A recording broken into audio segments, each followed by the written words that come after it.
Good morning, ladies and gentlemen. Welcome to the George W. Norris Legislative Chamber for the 31st day of the 107th Legislature, second session. Our chaplain for today is Pastor Jim Hack from La Vista in Senator Arch's district. Please rise. We pray. Almighty God, Heavenly Father, you have instituted civil government at all levels for the ordering laws of the state of Nebraska, so that our God-given rights of life, liberty, and the pursuit of happiness may be protected and advanced. Grant your wisdom to all who serve here.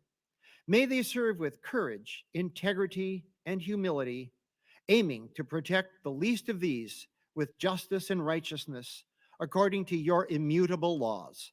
I pray this in the name of Jesus Christ, your Son, our Lord, who lives and reigns with you, O Father, and the Holy Spirit, one God, now and forever. Amen. Thank you, Pastor Hack. I recognize Senator Aguilar for the Pledge of Allegiance. Please join me in the pledge. I pledge allegiance to the flag of the United States of America and to the republic for which it stands, one nation, under God, indivisible, with liberty and justice for all. Thank you. I call to order the 31st day of the 107th Legislature, second session. Senators, please record your presence. Roll call.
Mr. Clerk, please record.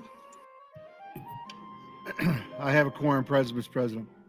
Thank you, Mr. Clerk. Are there any corrections to the journal? Mr. President, on page 621 on line 38, strike AM 1896 and insert AM 1869. That's all that I have. Thank you. Are there any messages, reports, or announcements? There are, Mr. President. I have a communication from the governor with respect to the appointment of Mr. Michael Jacobson as a representative for the 42nd Legislative District. In addition to that, I have the oath of office and communication with the Secretary of State regarding that appointment. I have a confirmation report from the Natural Resources Committee, 2 reports actually. And Mr. President, your Committee on Natural Resources reports Legislative Bill 809 to general file with committee amendments attached. Mr. President, an announcement, the Revenue Committee will have an executive session at 9:15 this morning in the South Balcony. The Revenue Committee at 9:15 this morning in South Balcony. And Mr. President, Senator Stinner would request unanimous consent to conduct the public hearings of the Appropriations Committee on February 24, 25, March 2 and 3 in room 2022 as opposed to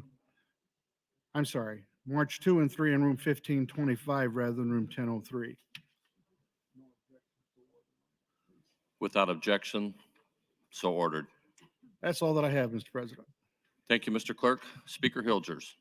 Thank you, Mr. President. Good morning, colleagues. I know the last few days have been difficult, but as we end around towards the end of the week, I do want to start the day on a positive note by welcoming our newest colleague, Senator Mike Jacobson from District 42.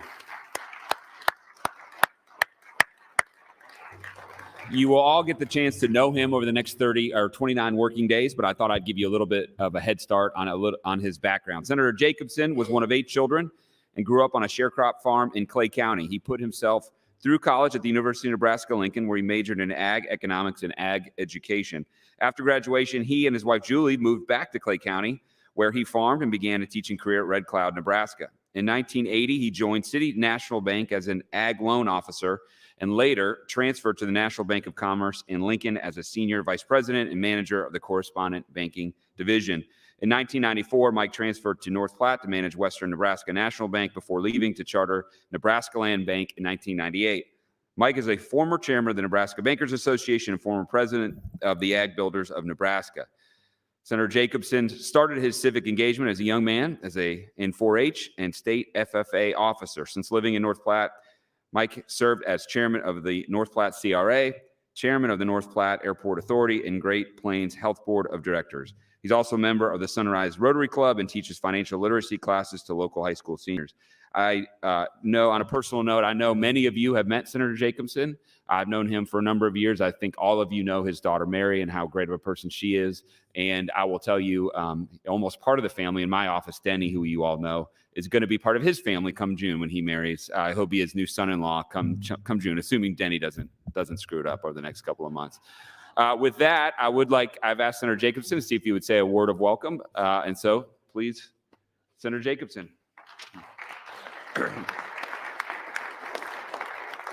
Well, thank you, Speaker Hilgers. It's truly an honor to be here. It truly is. I really want to thank the governor for appointing me and having confidence in me to represent the 42nd District. Over the next few months, I'm going to be pretty focused on proving to the voters that I'd be the right guy and to seek their vote for election. I want you to know that the next 30 days are going to be devoted to helping this body get done what it needs to get done. I want to tell you a couple things about me. The past is the past. What I'm looking at is I'm someone who will do what I tell you I'm going to do. I'm not always going to be there to vote with you, but I'm always going to be there to respect you.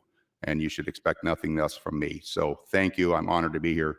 Thank you, Speaker.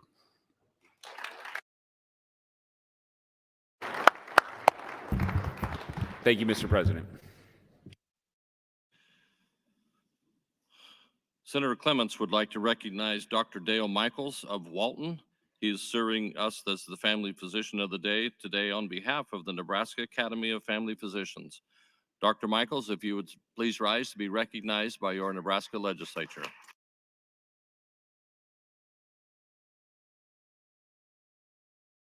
Also, Senator Erdman would like to announce the following guests visiting the legislature: Benjamin and Janae Blowers from Lincoln, Nebraska. They are seated in the north balcony. Would you please rise to be recognized by your Nebraska Legislature?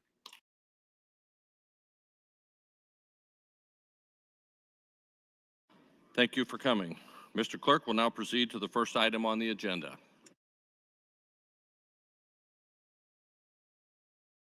Mr. President, thank you. First of all, an announcement. Committee on Committees. Committee on Committees chaired by Senator Hilkeman will meet underneath the north balcony immediately.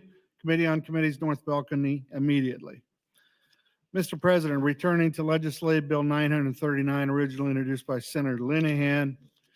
It's a bill for an act relating to the state income tax. It has been discussed as late as yesterday morning. Mr. President, committee amendments to LB 939 are pending.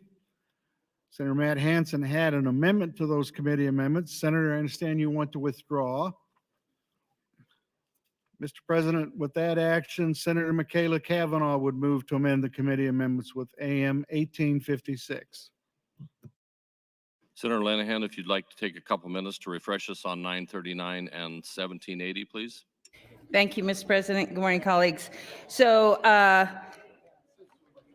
the bill, as we've brought it to the floor, includes both the reduction in the top rate on individual and corporate over 3 years to get us from 6.84 down to 5.84. Thank you. Thank you, Senator Lanahan. Senator Michaela Cavanaugh, you're welcome to open on AM 1856. Thank you, Mr. President. Do I have 5 minutes or You have 10 minutes, Alderman. Okay, thank you. Good morning, colleagues. I rise to introduce AM 1856 to the, it's actually an amendment to AM 1780. And so this is an attempt at working through some of the issues that I personally have with this bill. This amendment cuts the corporate tax piece of AM 1780, and it is a realignment of the tax brackets to reflect what I think is more in line with a income tax cut for the middle class. And as I've spoken about this over the last several days, but it still needs work on the numbers because I do believe that it cuts a little bit too much revenue. But it is a closer starting point for me than the current amendment 1780. So this amendment takes our 2.46 tax rate for income under, and all the numbers I share will be people filing jointly. So 2.46% rate for income under $4,799. And then it changes it to income under $6,600 and $59, $6,659. And then the next rate is 3.51. As it currently is, it's 34,999. And I'm sorry, as I say these numbers, I know that the numbers that I'm reading in the statute are not exact to what we have currently because of the CPI, but it's what I have on the paper in front of me, so it's the closest I can get at this moment.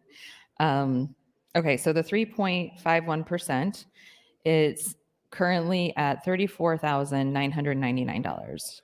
My amendment would take the 3.51% and raise it to anyone earning $64,429 jointly and below. Then the next rate of 5.01% currently is at $53,999. In my amendment, it would raise that to $199,999. So that's right there. Those two shifts, the 3.51% and the 5.01%, are really the meat of the cut for middle class. That's where we see a significant reduction because, as we've been talking about, the highest income tax rate currently is 6.84%, and it starts, well, based on the 2013-14 numbers, it starts at $54,000.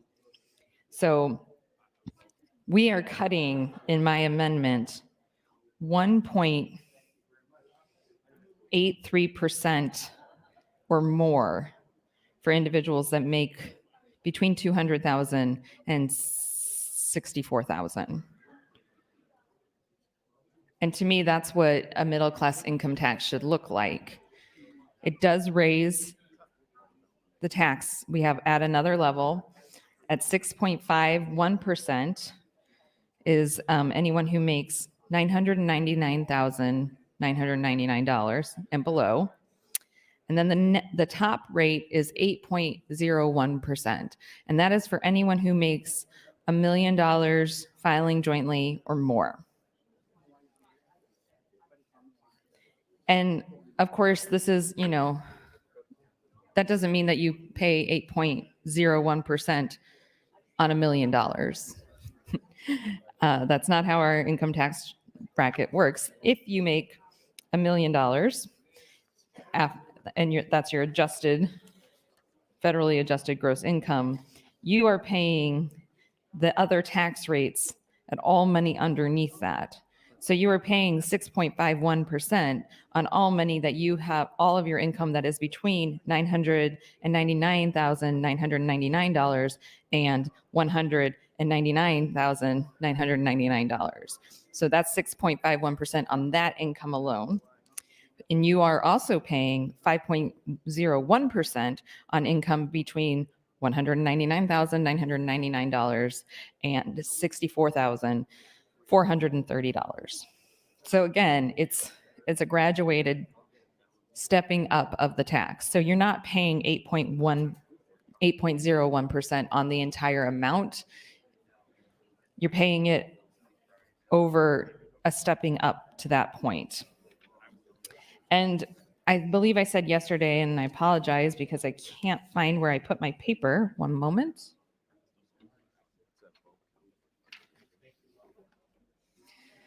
I really have a lot of papers. Sorry, I'm a paper person. I had a paper that outlined it, but I figured out my tax rate versus the current tax rate. The highest tax bracket would end up paying around $6,000 more on their taxes, and it would be a significant tax cut for the middle class. So it's currently something around 134,000, and it would be 140,000 is their tax rate. I intend this as a serious amendment. I intend this as a starting point for a compromise. Yesterday, there was a lot of conversation about just move it to select and we will compromise on it between general and select. And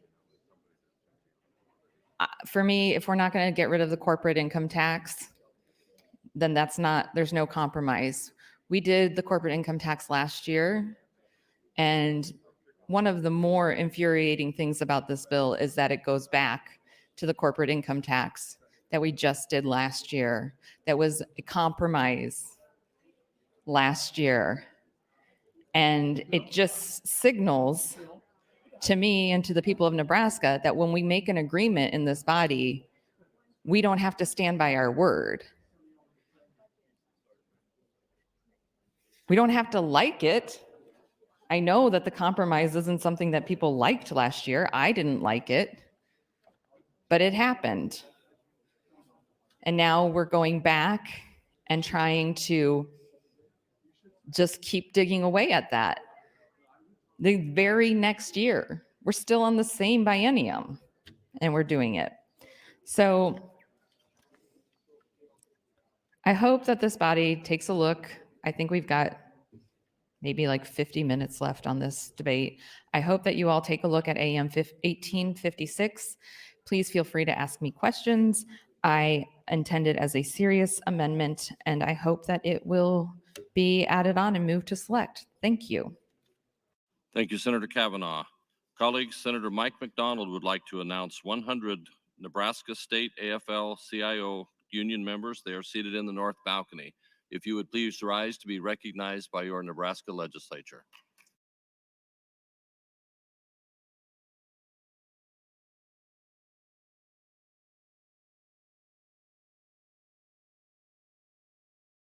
Thank you for coming. Returning to debate, Senator John Kavanaugh, you're recognized.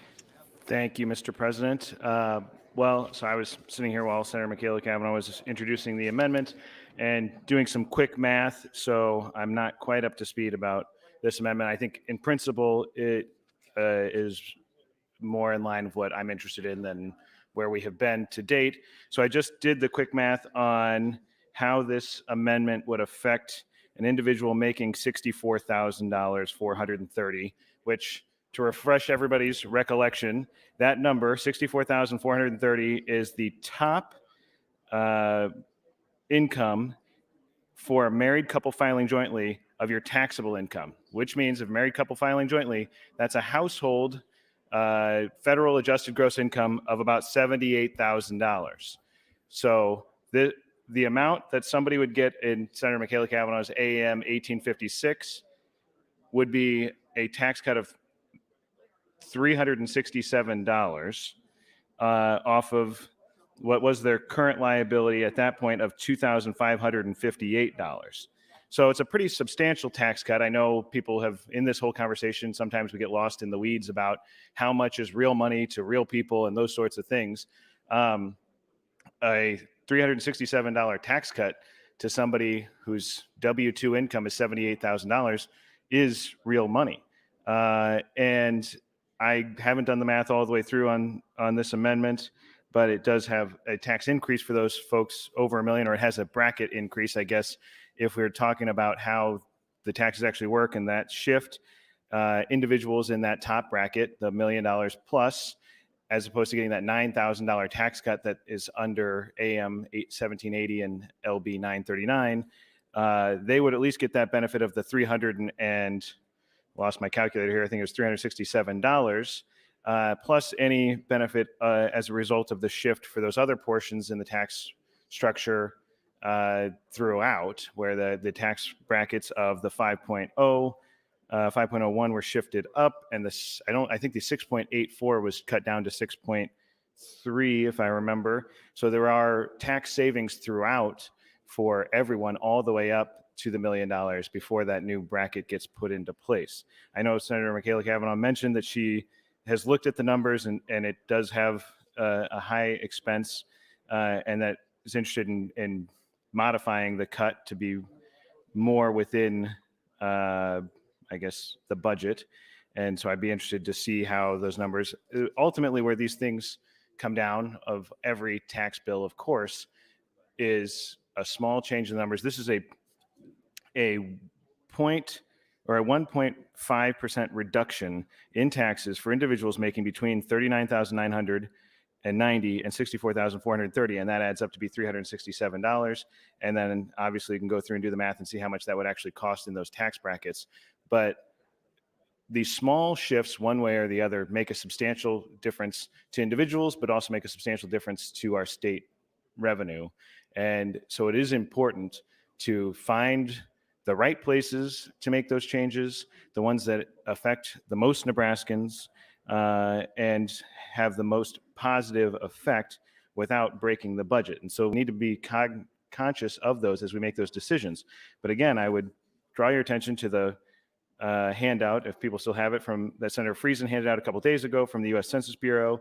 The median household income in Nebraska, $54,384.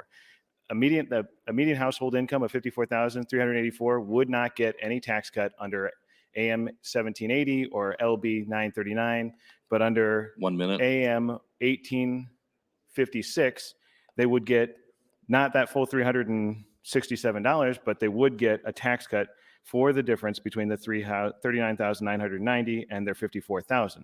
I can do that math for you again and stand back up, and I know you're all dying to hear some more of my math skills, but I think that is an important distinction between this amendment and what we've been talking about for the last 2 days, is that AM 1856 would actually return tax dollars, give a tax cut to median income people and those making below the median income. The vast majority of Nebraskans, 700,000 tax-paying Nebraskans, are below the threshold that would receive a benefit from LB 939.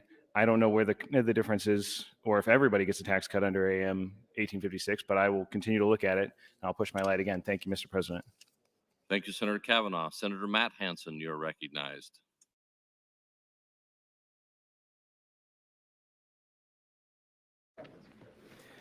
Thank you, Mr. President. Sorry, colleagues, I was going to go check the queue to see how soon I was up. Good morning, everybody, and I'm glad we're getting to discuss this bill and discuss Senator Cavanaugh's amendment. I pulled my prior amendment because Senator Cavanaugh had expressed her desire multiple times to give a discussion on where she is at and what she's proposing and what she's working on. And like her, still trying to figure out all the numbers and pieces of everything. But as we're going forward, I think recognizing that we have a tax system that as of today, I think I have some personal issues with. I don't think it's good tax policy. I don't think it's fair to Nebraskans. But no, going forward, that's something we're going to have to examine, how we impact and how we influence everybody in all these changes. And I just kind of like want to start off by kind of rehammering the point in terms of we were debating yesterday or discussing yesterday I mentioned a chart yesterday. Senator Linehan and I had an exchange about it. But if you're looking at, and again, this is just one tax year, 2018, I keep coming back to this point that the 1% of taxpayers who earn over $1 million in adjusted gross income account for over half of the federal adjusted income, over half of the federally recognized income for the state of Nebraska, but yet only pay about 10% of the income taxes in Nebraska. I had somebody ask if that includes sales and property. No, I'm just looking purely at income tax on this level. But just again, to reemphasize, and this is for 2018. So you had 8,881 taxpayers out of just over a million who earned $75 billion in income, which is over the half of the state's total income in terms of 134 billion. Meanwhile, they paid $283 million in taxes of the $2.7 billion that the state collected in income taxes. So they are a disproportionately small group with a disproportionately large share of the income who is currently paying kind of proportionally a small share of taxes compared to their income and a large share of taxes compared to their numbers. And I think that's some of the discussion and some of the decisions that people are looking at, where if you're saying, wow, 1% of the people are paying 10% of the taxes, that's one way to look at it. But you can also say that 50% of the income of the state of Nebraska only amounted to 10% of the income tax. And when you frame it that way, I think you start seeing where we're having some difficulties currently with the income tax system and why people like myself who've been spending a considerable amount of time on this issue want to be mindful of going forward. I think there's some real opportunities to, frankly, even just freeze the rates, but make new brackets, do some things like that to provide a good fiscal picture for the state, provide some tax relief to all Nebraskans, not just the some of Nebraskans this bill currently gets, and move forward from there. So that's where I'm coming from. Again, I encouraged people yesterday. I've heard Senator Michaela Cavanaugh do it already this morning. If there's discussions and if there's negotiations going on, what are we going to be negotiating about and what do people want? And what I really want is primarily to look at the corporate tax rate. I know I've been speaking on the individual income tax, and I don't necessarily have an issue with that portion of this bill so much as I had an issue with it being framed as kind of benefiting more Nebraskans in my mind than I think it actually does. 1 minute. Thank you, Mr. President. What I have an issue with is the corporate tax rate coming down, the extent that it's coming down, and for the groups that it's coming down for. Because again, this isn't corporations headquartered in the state of Nebraska. This is corporations earning income in the state of Nebraska. So in other words, corporations who make sales in the state of Nebraska.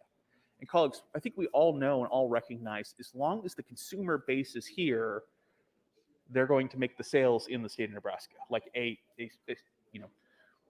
keep picking on Walmart just because they're a large retailer across the state, but consumers want to shop there. They're going to have stores in Nebraska, regardless of whether or not this rate is regardless of this rate. The consumer base, their market, their profit centers are here, and they're going to stay here. And so we don't necessarily have to cut their taxes to incentivize growth, to do other things that we sometimes do with business taxes, because it's tied to the consumer, it's tied to the profit. Thank you. Thank you, Senator Hansen. Senator Pansing Brooks, you're recognized. Thank you, Mr. President. I am standing to say that I've been listening heartily to the conversations. I have been very torn on this issue. The reason I'm most torn on it is, yes, we do need help on taxes in this state. There's no question that our taxes are high. But in the same instance, excuse me, you guys, sorry, just 1 second. So sorry, a little bit of conversation over here. The concern that I have is that I have brought multiple times, as has Senator Cavanaugh, the earned income tax credit and an effort to increase that earned income tax credit. That is a way for the working poor to be able to get themselves up and out of poverty. And we know that it works. The studies show it's the most valuable way to get people up and out of poverty. These are working parents with children. I've attempted to talk about adding the earned income tax credit increase to Senator Linehan's bill. And the discussions continue to be, oh, well, that's expensive. Well, guess what else is expensive? Tax cuts on millionaires. That's also expensive. But I want you to understand, we actually have working poor that need the support. If you look at the proportionality, the amounts that they could get help with are significant to their lives with that earned income tax credit increase. So I too have decided I'm going to move this forward until we see what our resources are like, what happens with our finances after the Appropriations Committee has come out with their information. So I do it with hesitancy, but I also want you to understand that part of the problem that we have right now with our number one issue in the state, which is workforce development, it isn't taxes. The number one issue in the state is workforce development. And that's helping people to get jobs. It's helping to make sure that they are not in dire need. And when their child has to go, a single mother has a child that has to go to the doctor, that they are able to leave and go to the doctor. But we have to promote the jobs that we have. We have to promote the people who are in most dire need right now. We're not talking about dire need with this bill. We're not talking about people who are truly struggling to make things work. We have a lot of the fabulous union people here today, or we did. There's some.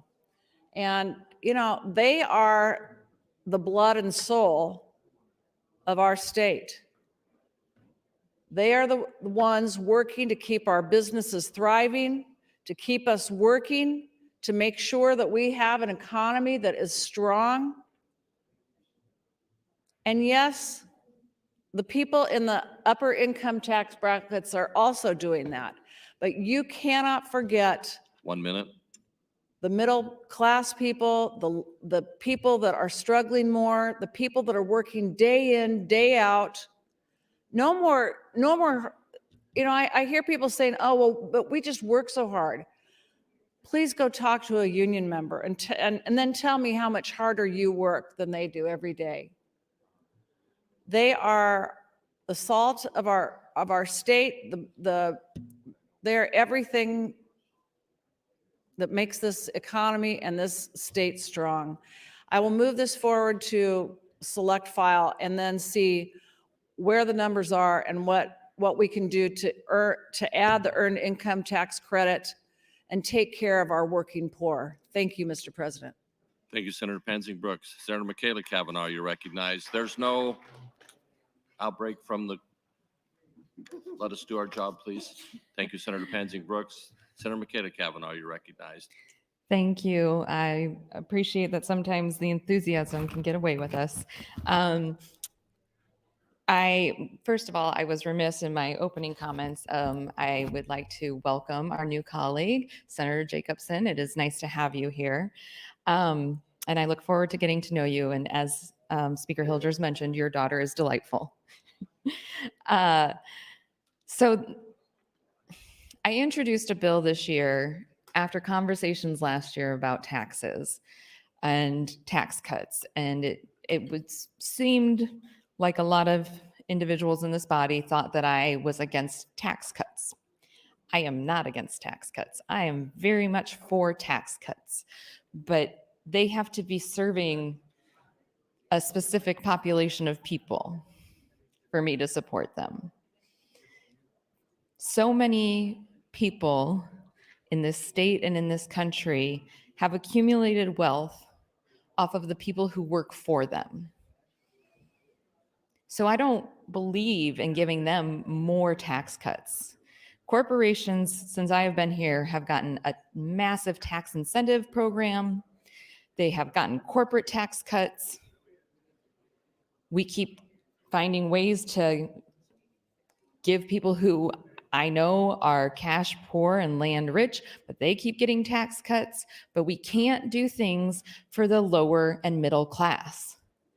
We keep being told no. The earned income tax credit is too much. SNAP is too much. Childcare subsidies are too much. We don't have a workforce. What are we going to do? Let's do corporate tax cuts. You know what'll get a workforce? Being able to afford to send your child to childcare so that you can go to work. Because it's sometimes more economical to stay out of the workforce, even if you want to be in the workforce. I'm one of those people that when I first had my first child, I thought that I was going to want to stay at home. I quickly realized that I am not very well suited for that. I am very well suited for being the mother to my children, and I love and adore them, but I like working. I enjoy it.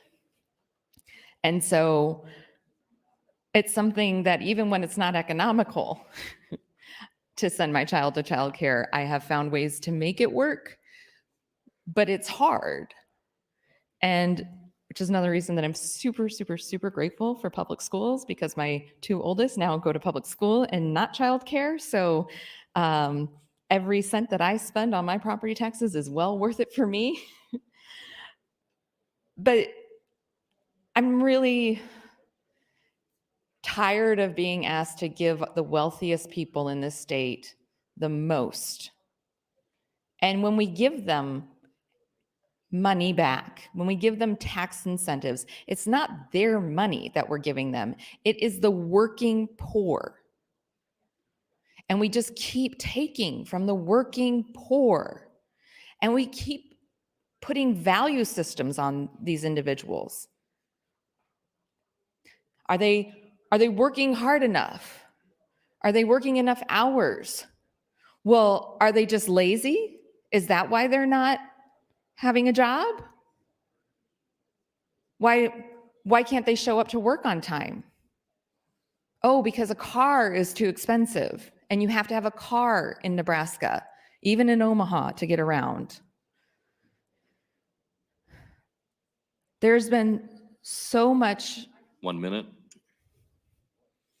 of individuals' views on how poor people should live their lives in this body. It is so judgmental. But rich people, we should be giving them all the loopholes, all the incentives, all the tax cuts, because they're not lazy. Of course, yesterday there was in hearing someone arguing that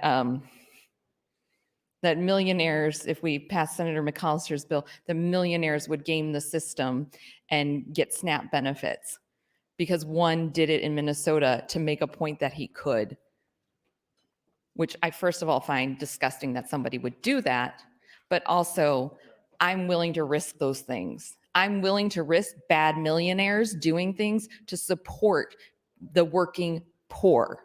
Time, Senator. Thank you. Thank you, Senator. Senator John Kavanaugh, you're recognized. Thank you, Mr. President. I appreciate the comments from Senator Michaela Cavanaugh and Senator Pansing Brooks about who is affected by these sorts of things. And so I was sitting here listening, but I was also working on the math on this. And so I know everybody, I told you all I'd get back up and do this. So I went through and figured out what the tax liability under the current tax structure for someone making $1 million, exactly $1 million is, which is $66,551. And so under LB 939, AM 1780, those individuals would get something like a $9,000 tax cut. Under Senator Michaela Cavanaugh's amendment, If you make $1 million, your tax liability becomes $61,063. So that is a tax liability reduction for millionaires of $5,487. So looking at this amendment, it does have a creation of a tax bracket for married filing jointly, making over $1 million of adjusted gross income of 8.01%.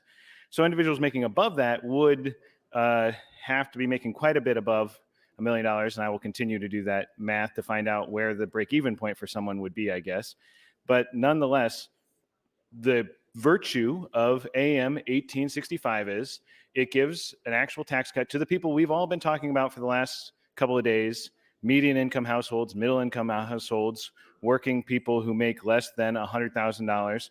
Those individuals get an actual tax cut. As I pointed out, if you're making $64,000 married filing jointly, which is $78,000 of adjusted gross income, you're getting a $347 tax cut, which you were not getting. You're not getting under LB 939. You're not getting under AM 1780. You get a $347 tax cut for a household married filing jointly making $78,000 of adjusted gross income, which we've had that conversation. Everybody agrees individuals in that income bracket deserve some relief. They benefit from that relief. That $347 will help people to save for the future, save to buy a home, pay off expenses. They will invest that money back into the community. People making more than $1 million would get, under Senator Michaela Cavanaugh's amendment, AM 1856, would still get a tax cut of $5,487. So they still get a tax cut. It's just about half as much as the tax cut under AM 1780. So I said I don't know where I'm at quite on this yet, on this amendment. It probably is more expensive, and $5,000 tax cut is still pretty hefty for somebody making over $1 million. But the point is, the way the graduated income tax works is if you give a tax cut to middle income, median income people, it trickles up to individuals above that. They get that tax cut too. They just don't notice a $347 tax cut because they make so much money. That doesn't have the same impact to them. And so when people talk about what is real tax relief, what is actually going to help people, what's going to affect the people that we are talking about and the benefit to our state, and what is a useful thing to do, a tax cut for middle income, median income people is a much better bang for our buck, and it does not cut other people out. But if you just cut the top tax rate, it does cut out everybody, people below that tax rate. People making below $78,000 do not get a tax cut under LB 939. They do not get a tax cut under LB or AM 1780. So AM 1856 is a step in the right direction. I'll support it at this point in time and hope that Senator Michaela Cavanaugh is going to work on reining in its cost some based on what she has said on the floor today. And I think that's the right direction, but it is certainly a step in the right direction, closer to what we should be doing than what's happening under AM 1780 and LB 939. Thank you, Mr. Lieutenant Governor. Thanks, Mr. Kavanaugh. Senator Vargas. Thank you very much, President. Good morning, colleagues. I haven't really engaged in the floor debate on this issue, but I have been listening to the discussion, and I wanted to weigh in to be clear about where my head's at, especially as we are getting into the end of this. Over the past several years, I've introduced and tried to get legislation passed, somewhat similar to what Senator Michaela Cavanaugh has introduced here as an amendment. I've introduced bills to increase the earned income tax credit, which would target tax relief for low-income earners. I introduced a bill to add some tax brackets so that individuals making around $30,000 a year weren't paying the same tax rate as Nebraskans who earned upwards of $250,000. And I introduced a bill that would add a 1% tax on incomes over $1 million. That would have brought in revenue to our state and been able to help us cut taxes for those in our low-income brackets. Unfortunately, none of those bills made it out of committee. but we did have a robust discussion about their merits during the hearings. Do I rise today because I want to make it clear I do support tax reform and tax relief. I voted for and supported these in the past, but I want to make sure that tax reform and tax relief is targeted towards low and middle income earners. That's what I've supported in the past. I've supported these policies with the goals in mind of consistently over the last years I've been here, even before the current challenge of inflation, rising costs, and scarcity of goods that's facing us all. And I recognize that now more than ever, we need to be serious about addressing these issues and challenges through policy action. The other piece that I want to put very clearly and simply is with all the other tax bills proposed and the other asks, I don't see our state that can afford this in its current form. I don't think it's sustainable long-term for Nebraska. Now, as a member of Appropriations Committee and as the chair of the Planning Committee, I've looked into how we do our current spending, which is not meeting the needs of most of our vulnerable populations right now. I know the kinds of financial challenges that have been facing us and will face us 10, 20, and 50 years down the road, and it's on every one of us to make sure that we're not settling the state up for failure or putting us in a position of not being able to meet the needs of Nebraskans. So I do want to be clear. I agree with Senator Linehan's sentiments and what she's trying to accomplish here. I don't think LB 939 right now in its current form strikes the balance, and I wouldn't support it in its current form if it became law. But I do believe that there can be a pathway forward and that we need to have that discussion. I believe that discussion can continue in the spirit of bipartisanship and in good faith, because I believe that Senator Linehan will continue to be open to discussions about how to make this bill better and will support advancing it to the next stage of debate. At this point, we'll have more information for our forecasting board, and I think that that will help paint a clearer picture on whether or not this should or should not move forward. My vote here does not mean that I will support it again on the next round of debate or in the final form until there are more issues addressed with how to make it more equitable and fair. But I am committed to working through the process and doing my best to find compromise and balance. I do want to thank Senator Linehan and others, because at the end of the day, I think what we're seeing is working families are being hit hard. I remember hearing that from Senator Day earlier yesterday, and it did strike a chord with me. But at the end of the day, we need to make sure we're looking in the long run on all proposals and how this is going to affect the bottom line for our state. So we don't have years like my first year where we cut $1 billion from the budget and had to make real trade-offs for Nebraskans, for programs and services. I don't want that to happen again. Thank you. Thanks, Senator Vargas. Senator Matt Hansen. Thank you, Mr. President, and good morning, colleagues. I rise again on this bill to give I know that it's been discussed on the floor, and you maybe can guess from the floor speeches, but to give just the kind of the public an indication of where we're at this morning. As we talked about yesterday, there was kind of a growing just move it to select crowd, move it to the next round of debate crowd yesterday. And I think the kind of the shift has happened, and I'm planning on taking this to the end of debate. That was a commitment and a goal of mine. But I do think that's shifting kind of under the promise that a small group is going to get together and try and work out some sort of compromise between general and select. Don't begrudge anybody for choosing to do that or going that route. I would just say to my colleagues on this floor who are in that, just move it to select crowd. Be very clear, find out who that small group is, tell them what your preferences are so they don't come out of that negotiating room not having a document that represents the wishes of the body, or at least the wishes of a significant portion of the body. So I think we are starting to see how this is going to move forward today. From my perspective, I've thought about it, including what I want to do with Senator Kavanaugh's amendment. I think at this point, I'm just going to be present, not voting on all of the votes on this bill today. Recognizing that kind of the open acknowledgement is that it's an incomplete and unfinished bill and is going to be worked on pretty extensively between now and the next time we debate it, if there is a next time we debate it. And I want to say, I know we've taken a lot of time on this bill. I know we've spent a lot of time. We're at about 7.5 hours now. Cloture should be in the next 30 minutes or so. And I think that was necessary in order to really make clear the stakes and the goals and the perspectives of a lot of senators on this floor. Time and time again, we see that there's bills introduced that ultimately there's some sort of compromise brokered, or ultimately at least enough people switch to get it to move forward. But had people not really dug in and made the points on the floor and taken the time on the floor, talking about the bill and talking about the issues related to the bill, talking about the public policy connected to the bill, the tax policy connected to the bill. Had we not spent multiple hours of debate on this issue, I don't necessarily know if we would have as many people in the mindset of working together. I think, had we just let this be a raw 25, this might have flown through without changes or without discussion. I'm appreciative and understanding of anybody who is going to continue to work on this bill. I am more than happy to contribute my thoughts. I think I've laid out a fair number of my points on the floor in terms of being concerned about the corporate income tax portion. Again, the corporate income tax portion is giving tax relief to companies regardless of where they're headquartered. And I've not heard a good explanation as to why that is policy we need to enact. Normally, when we do stuff in business incentives, it's about recruiting companies, growing jobs.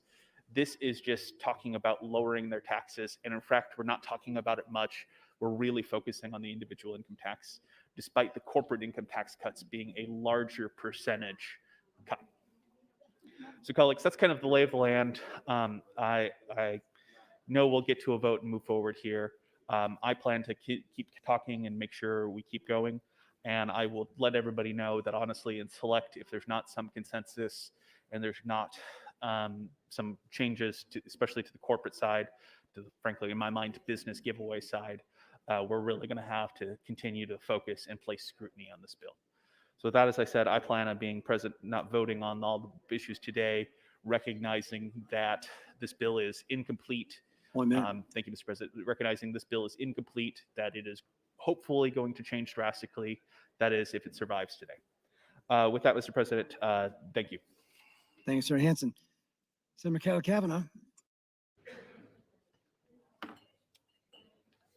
Thank you, Mr. Lieutenant Governor. So Senator Hansen was just discussing how this is very likely to move to select. I agree with that sentiment. And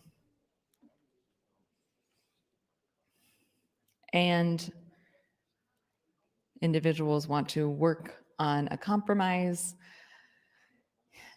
I would also like to make a recommendation to those working on a compromise. One of the best ways to get a compromise is to have the people who disagree with you at the table. And that's something that I've seen time and time again in this body not happen. You bring together the people who are slightly different minded than you, but not completely in opposition to what you're trying to do. And then you're shocked when you bring things back to the floor and they're filibustered. So if you really, truly want to compromise, I would look at the people who keep talking and ask one of them to the table. I don't expect it to be me because my passion for taxes is not enough for me to be invited to a table, but if I am, I'll join. But I would suggest inviting somebody who opposes this legislation to the table.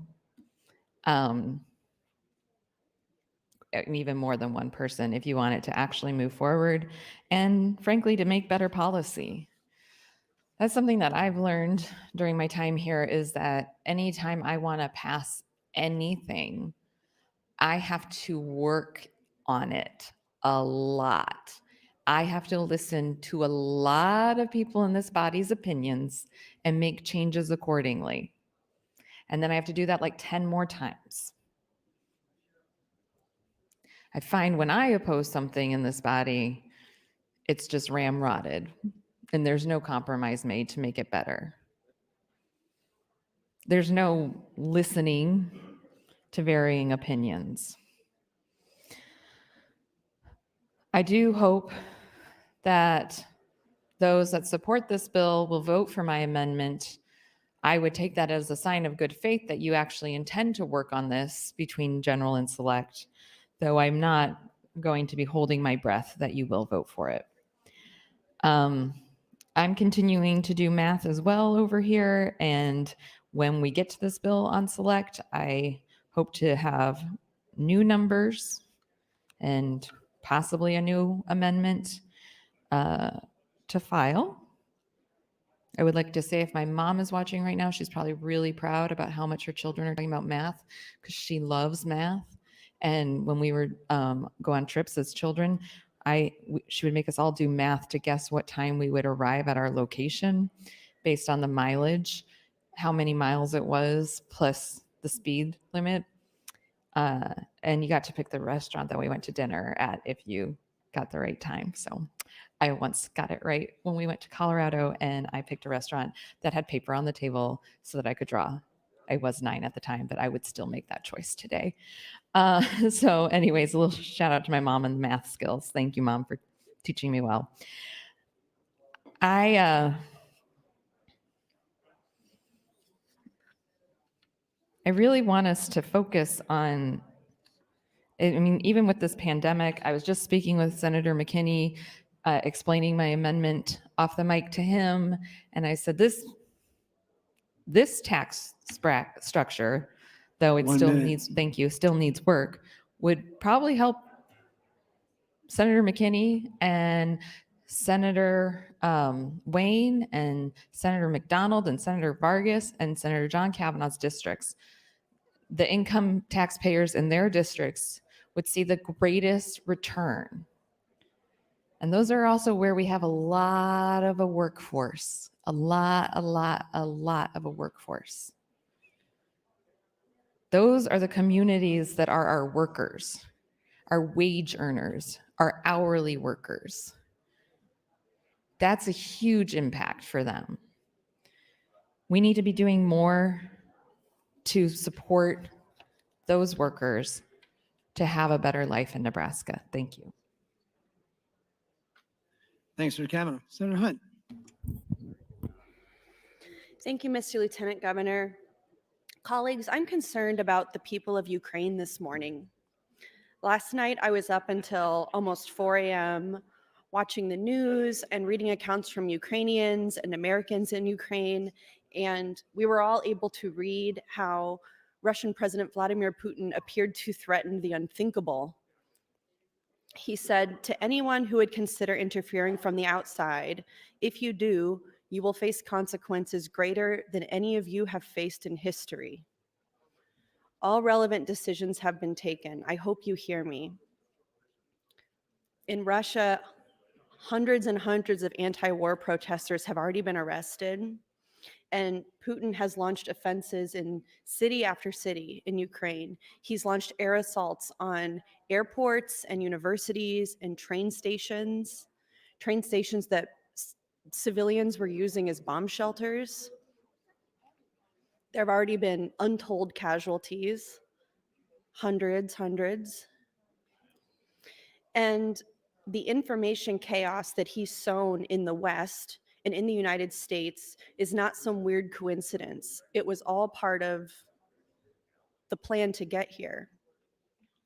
Russia has been attacking this country for years through cyber warfare and through misinformation, sowing seeds of mistrust and distrust and division with all of these bots on Twitter, all of these fake posts on Facebook and ads that they ran, and it worked.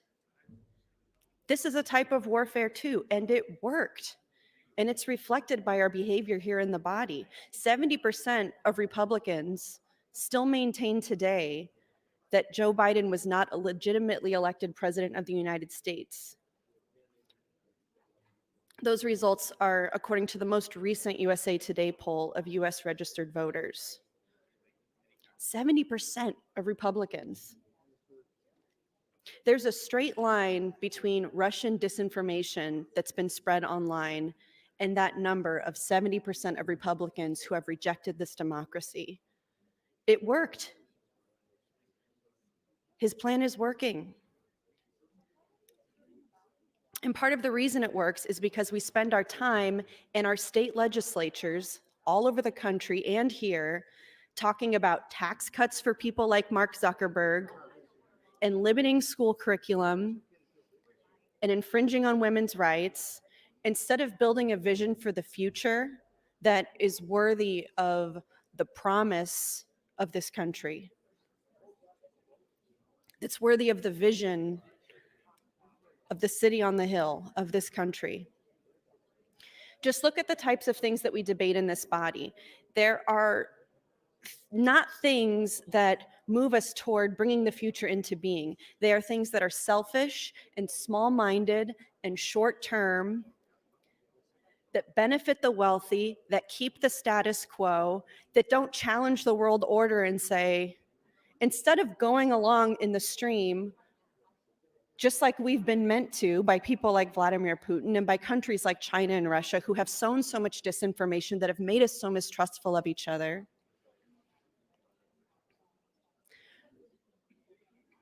we fall into that instead of working together to improve the quality of life of our people who put us here to serve them. When we pass laws to limit immigration, that benefits countries like Russia and China because it weakens our leadership position in academic and scientific innovation, and it weakens our economy. 1 minute. When we pass laws that limit resources to people in poverty, when we're the richest country in the world, and when we put government between women and their bodies, that benefits countries like Russia and China because it brings us closer to authoritarianism and further away from the values of progress and freedom that we're founded upon, that we say that we're all about when we do our little pledge every morning. I ask you to pray for the people of Ukraine and throughout the world who are in the path of tyranny and terror. And I would appeal to leaders around the country, around our state, and around the world to make every effort and every decision that's needed to make war obsolete. Thank you, Mr. President. Thanks, Senator Hunt. Senator John Kavanaugh.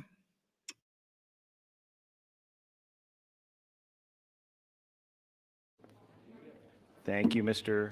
Lieutenant Governor. I believe this is my third time. Is that okay? So, as promised, I did the math to see under Senator Michaela Kavanaugh's proposal what the break-even point would be for someone making over $1 million.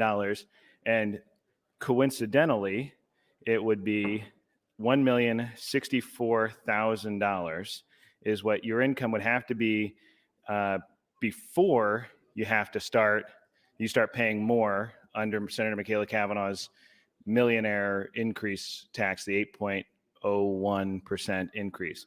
So essentially, you'd have to be making more than $1 million more than the median income in Nebraska before this tax increase on millionaires would actually kick in. So it's not even a tax increase on millionaires, it's $1 million more than the median income. And actually that doesn't take into account standard deductions and obviously tax avoidance structures that millionaires have available to them. And so,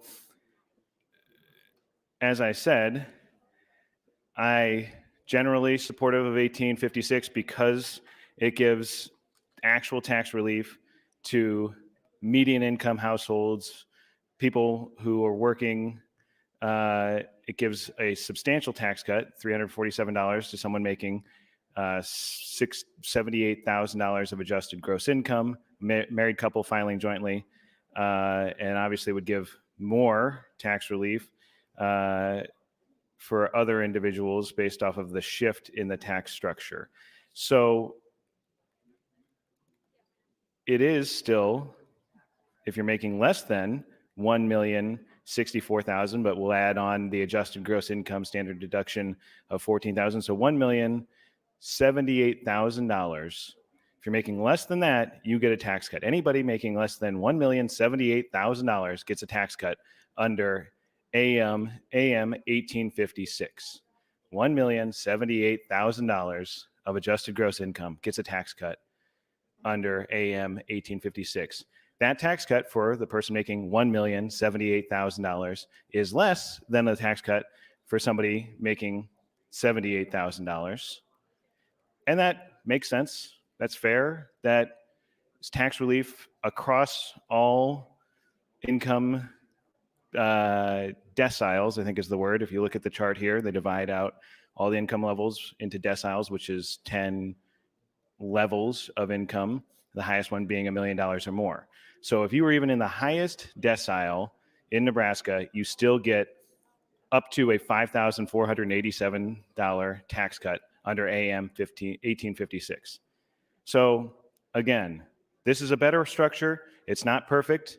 It's a step in the right direction. We're talking about people are going to vote this to select, to continue this conversation. When we have that conversation going forward, it should be in light, focused on tax relief for median income people and not for those making more than $1 million more than the median income in the state of Nebraska. And so I'll be a yes on AM 1856 when we get to that vote, if we get to that vote. But barring that, I'm still going to be a no to advance this bill at this point. But since this is my third time, I won't push my light again. But I think that I do appreciate the conversation that everybody's engaged in. I know several people I've seen talking off the mic about, I think, room for compromise and ideas that they have. Is that 1 minute? Thank you. But I do think it is important. A lot of people have staked out what is important to them, what type of tax relief they consider something that we should do. There are many questions to be considered going forward, where the tax relief should be centered, how much tax relief we can afford going into the future, keeping in mind that we should consider the full implementation cost and not just the first or second year implementation cost. We should take all these things into consideration as we go forward. I will continue this conversation if I'm afforded the opportunity. I know we're getting to the end of the debate. So thank you, Mr. Lieutenant Governor, and thank you, colleagues, for your time and attention. Thanks, Senator Kavanaugh. Senator Friesen. Senator Friesen, you're recognized.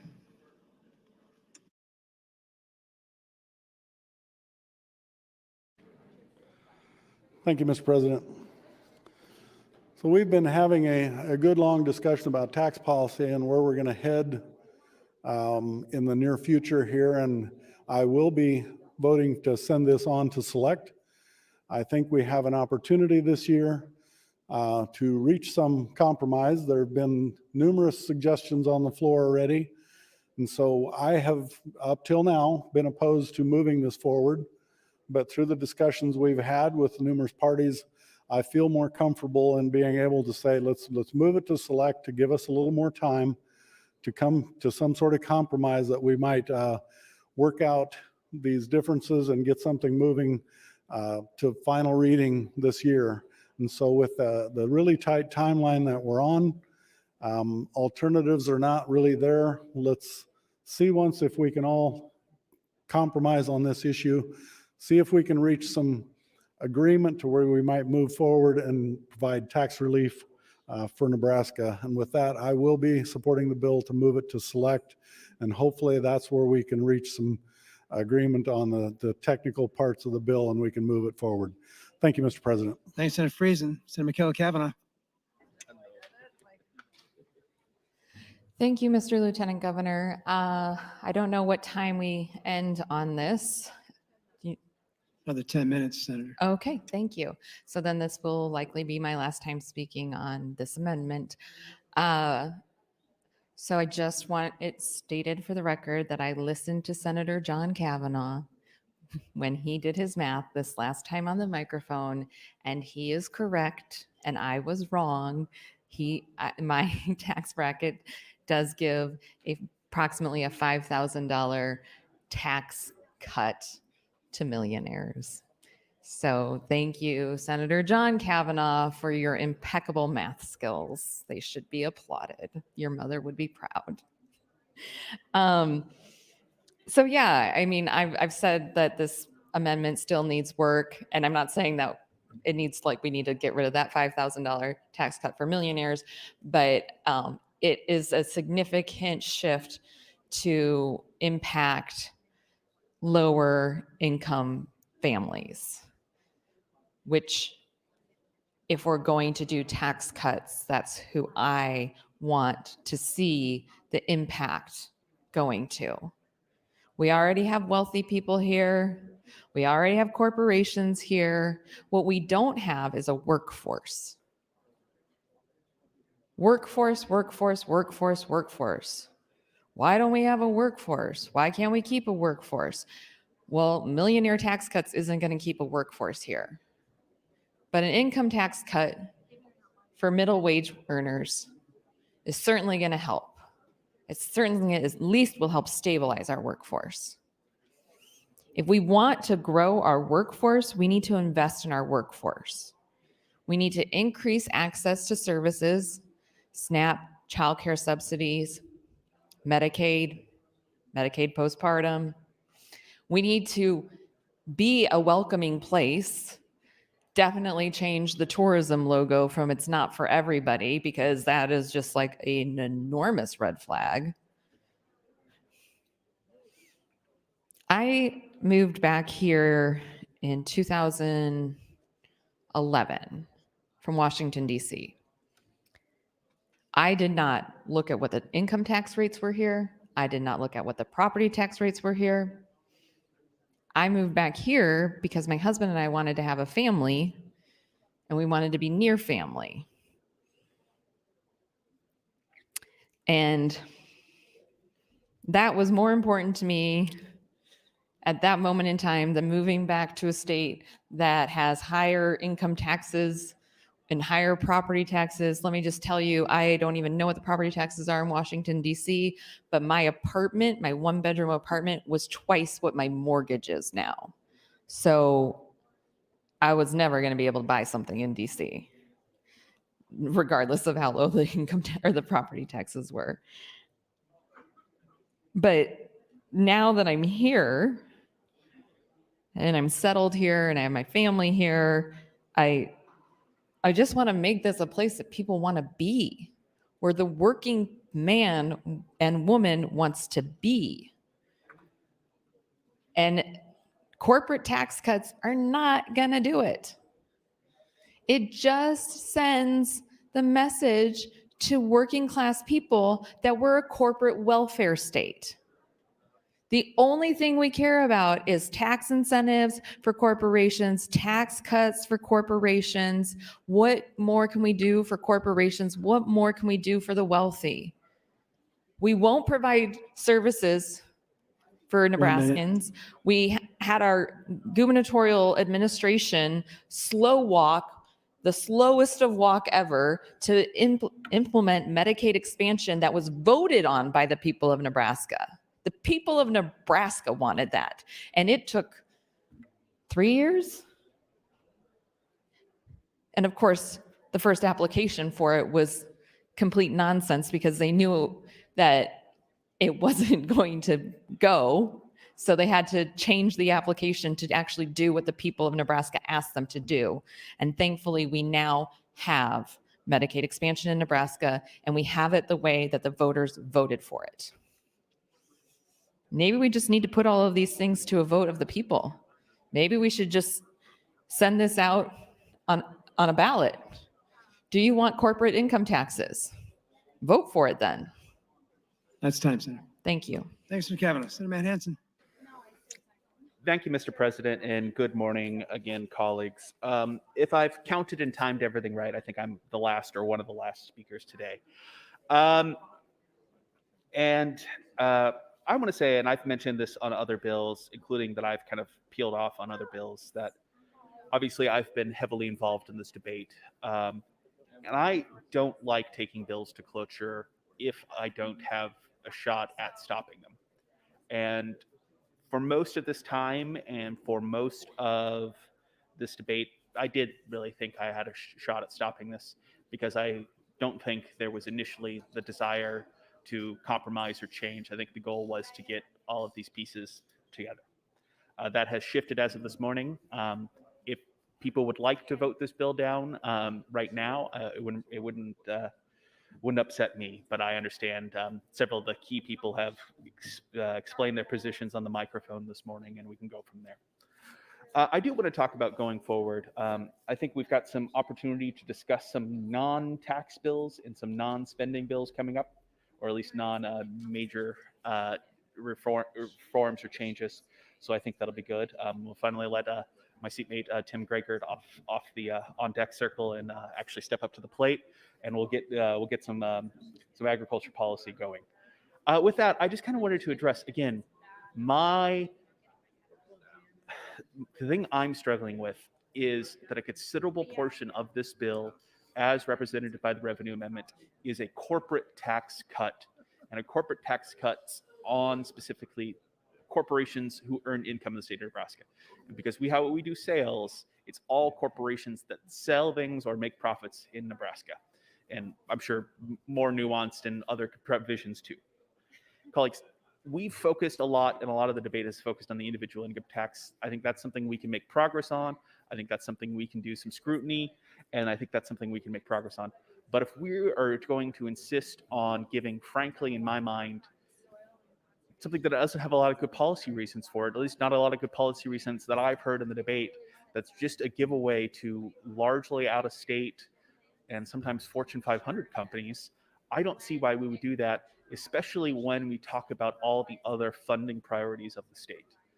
I think we all know that property taxes, education funding, income taxes, sales taxes, as much as we sometimes want to be narrow focused on a particular topic, all tie together because there's just a finite amount of resources. There's just a finite amount of tax dollars. There's a finite amount of income. There's a finite amount of people in the state of Nebraska, and they all come together and they all connect and they all tie.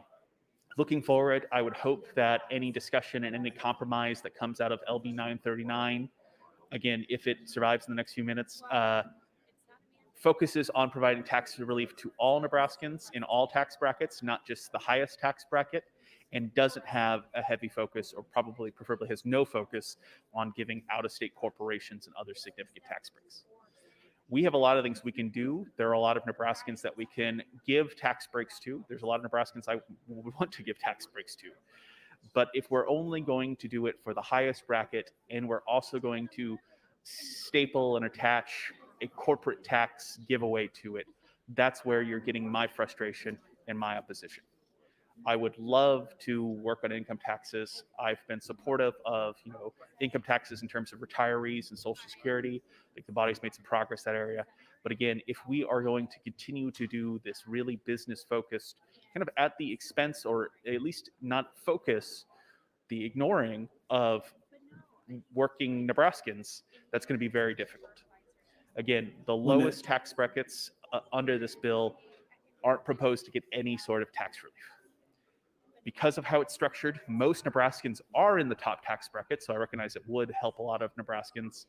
But to the disproportionate benefit and with the corporate tax benefit of a lot of Fortune 500 companies and other people who I don't think should be driving our tax policy in the state of Nebraska. Colleagues, I'm not going to be voting for 939. I hope it doesn't come back until there's genuine consensus. And with that, thank you, Mr. President. Thanks, Senator Hansen. Mr. Clerk, you have a motion at the desk? I do, Mr. President. Senator Linehan would move to invoke cloture pursuant to Rule 7, Section 10. It's a ruling of the chair that there has been a full and fair debate afforded to LB 939. Senator Linehan, for what purpose do you rise? I would like to call the House roll call vote in regular order, please. Thanks, Senator Linehan. There's been a request to place the House on a call. The question is, shall the House go into call? Those in favor vote aye. Those opposed vote nay. Record, please. 27 ayes, no nays to place the House under call. The House is under call. All members, please return to the chamber and check in. The House is under call.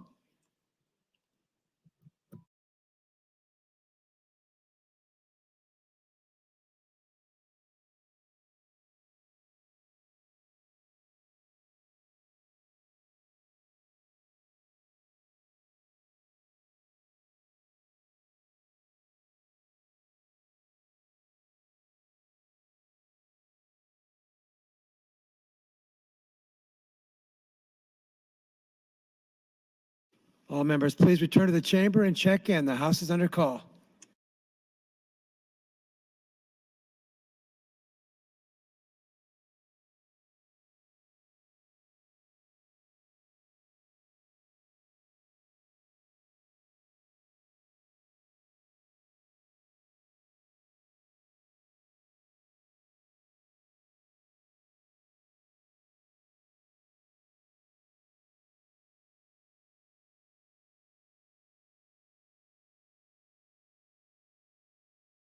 Senators Wayne, DeBoer, Vargas, Hilkeman, please check in.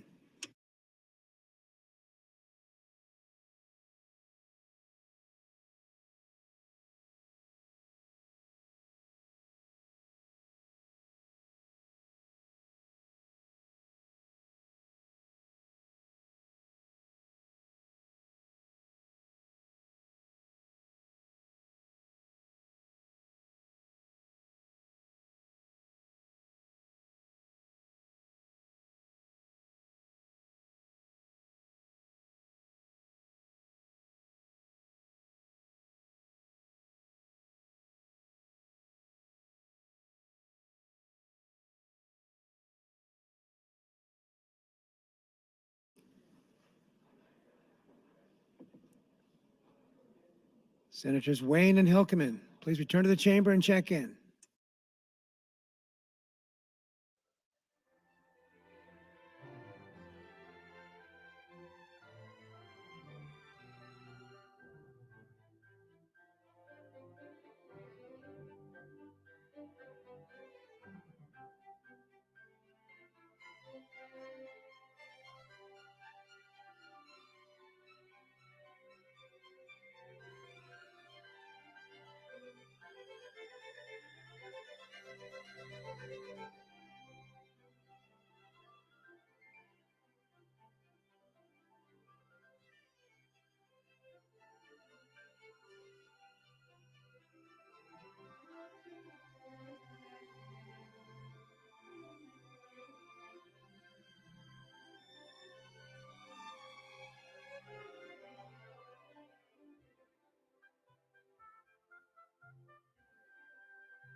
All unexcused members are now present. The immediate question is whether or not to invoke cloture. A roll call vote in regular order has been requested. Mr. Clerk. Sir Aguilar. Voting yes. Sir Albright. Voting yes. Sir Arch. Voting yes. Sir Blood. Voting yes. Sir Bostar. Sir Bostelman. Voting yes. Sir Brandt. Voting yes. Sir Brewer. Voting yes. Sir Breesy. Voting yes. Sir John Kavanaugh.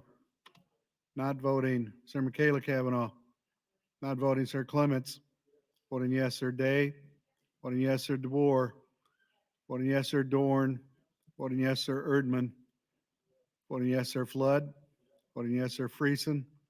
Voting yes. Sir Geist. Voting yes. Sir Gregert. Voting yes. Sir Jacobson. Voting yes. Sir Holleran. Voting yes. Sir Ben Hansen. Voting yes. Sir Matt Hansen. Not voting. Sir Hilders. Voting yes. Sir Hickelman. Voting yes. Sir Hughes. Voting yes. Sir Hunt. Voting no. Sir Coulterman. Voting yes. Sir Lathrop. Not voting. Sir Lindstrom. Voting yes. Sir Linehan. Voting yes. Sir Lowe.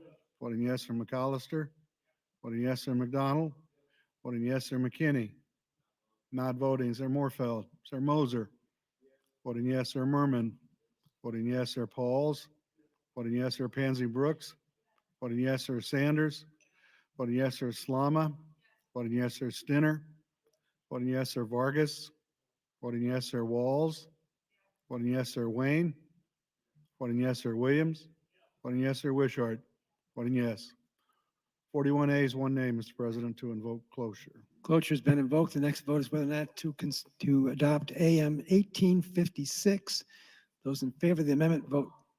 Roll call vote has been requested. Mr. Clerk. Sir Albright? Voting no. I'm sorry, Senator Aguilar. That's twice, isn't it? I apologize, Senator. Sir Aguilar voting no. Sir Albright voting no. Sir Arch voting no. Sir Blood voting yes. Sir Bostar.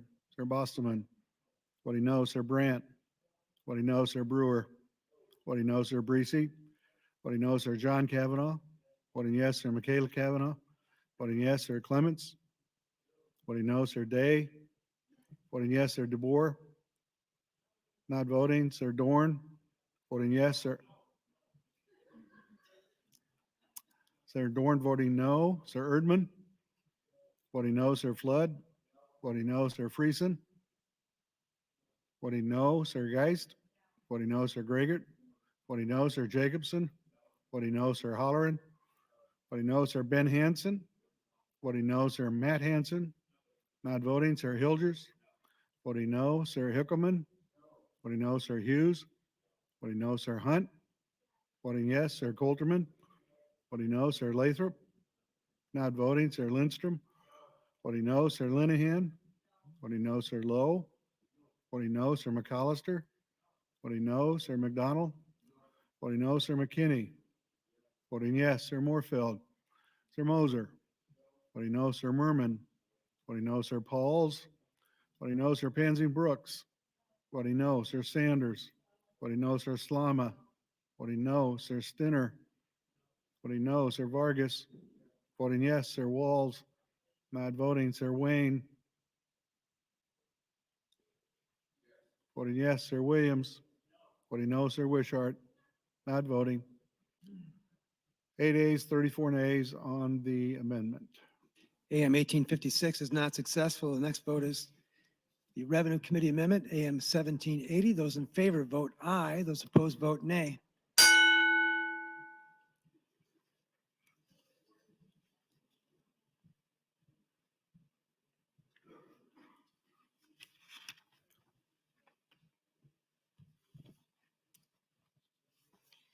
Have you all voted? Carried. Record, please. 39 ayes, 2 nays, Mr. President, on the adoption of committee amendments. The committee amendment has been adopted. Next vote is to advance LB 939. Those in favor vote aye. Those opposed vote nay.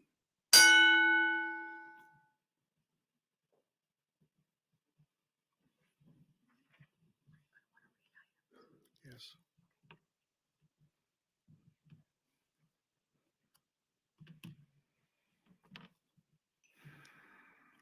Have you all voted? Carried. Record, please. 40 ayes, 1 nay, Mr. President, on the advancement of legislative bill 939. LB 939 advances. I raise the call. Items for the record, please. Mr. President, your Committee on Business and Labor reports legislative bill 1040 and 1069 to general file. Transportation Committee reports LB 750 to general file with amendments. And I have a report from the Committee on Committees chaired by Senator Hickman with respect to the appointments of Senator Jacobson. That will be laid over at this time. That's all that I have, Mr. President. Thank you. Thank you, Mr. Clerk. Moving on to the agenda, general file 2022 Senator Priority Bill. Mr. Clerk. Legislative Bill 925 was a bill by Senator Greger. It's a bill for an act relating to the Department of Natural Resources that adopts the Resilient Soils and Water Quality Act, introduced on January 10 of this year. At that time, referred to the Natural Resources Committee. The bill was advanced to general file. I have no committee amendments. I do have an amendment from Senator Greger to the bill, Mr. President. Thank you, Mr. Clerk. Senator Greger recognized to open on LB 925. Thank you, Mr. President, members of the legislature. I'd like to explain my priority bill for this year, the what, why, and how. LB 925 would create a Resilient Soils Water Quality Act. The purposes of the act are to accelerate the use of best management practices for healthy soils, protect and improve soil and water quality, protect the public's health, and enhance agricultural production and profitability, address soil health economics, resource stewardships, and environmental issues, increases awareness, education, and promotion of best management practices for soil health through producer to producer, peer-to-peer, and mentor relationships, and to provide proof of the healthy soil benefits through demonstration and research farms. Under LB 925, the Department of Natural Resources would provide technical and legal assistance for the formation of a producer learning community. The producer learning community is an agriculture, producer-led, nonprofit, voluntary organization dedicated to foster the learning and sharing of knowledge in order to carry out purposes of the Resilient Soil Water Quality Act. The department is directed to hire a facilitator to lead the efforts to organize the producers learning community and assist in the fundraising efforts, as the intent is that the PLC would be self-sufficient within 5 years and no longer require state support. To emphasize this, the goal of the legislature is not to create another layer of government, but merely provide a means to get this process started. My intent is that the facilitator would be located outside of Lincoln and closer to the agricultural producers. To assist with the formation of the PLC, the department is encouraged to partner with entities such as the University of Nebraska, the NRDs, and farm organizations. The department is to divide the state into regions to establish demonstration and research farms that are representative of the region's agricultural diversity and may enter into lease agreements with private owners for such purpose. The department is to submit an annual report reflecting the progress made in protecting and improving soil and water quality across the state. In order for the PLC to be successful, resources and the personnel have to be dedicated to this effort. An annual appropriation of $250,000 for 5 years is a small but needed investment for Nebraska, considering that 90% of our state's land base is in cropland and rangeland agricultural production. Our agricultural sector makes significant contributions to the state's economy. Furthermore, it can be quite costly for communities to deal with high nitrate levels. In 2019, I introduced LB 243, creating a Healthy Soils Task Force. The governor appointed a task force, was comprised of talented representatives for the Natural Resource District, production agriculture, agribusiness, academia, and environmental organizations. The task force was to submit a comprehensive action plan to the governor by January 2021. An excellent report was submitted, and I believe you all were given a copy last year. One of the goals of the report was to form a Nebraska producer learning community. LB 925 would implement this goal. Last year, the legislature adopted LR 5 on a 39-0 vote.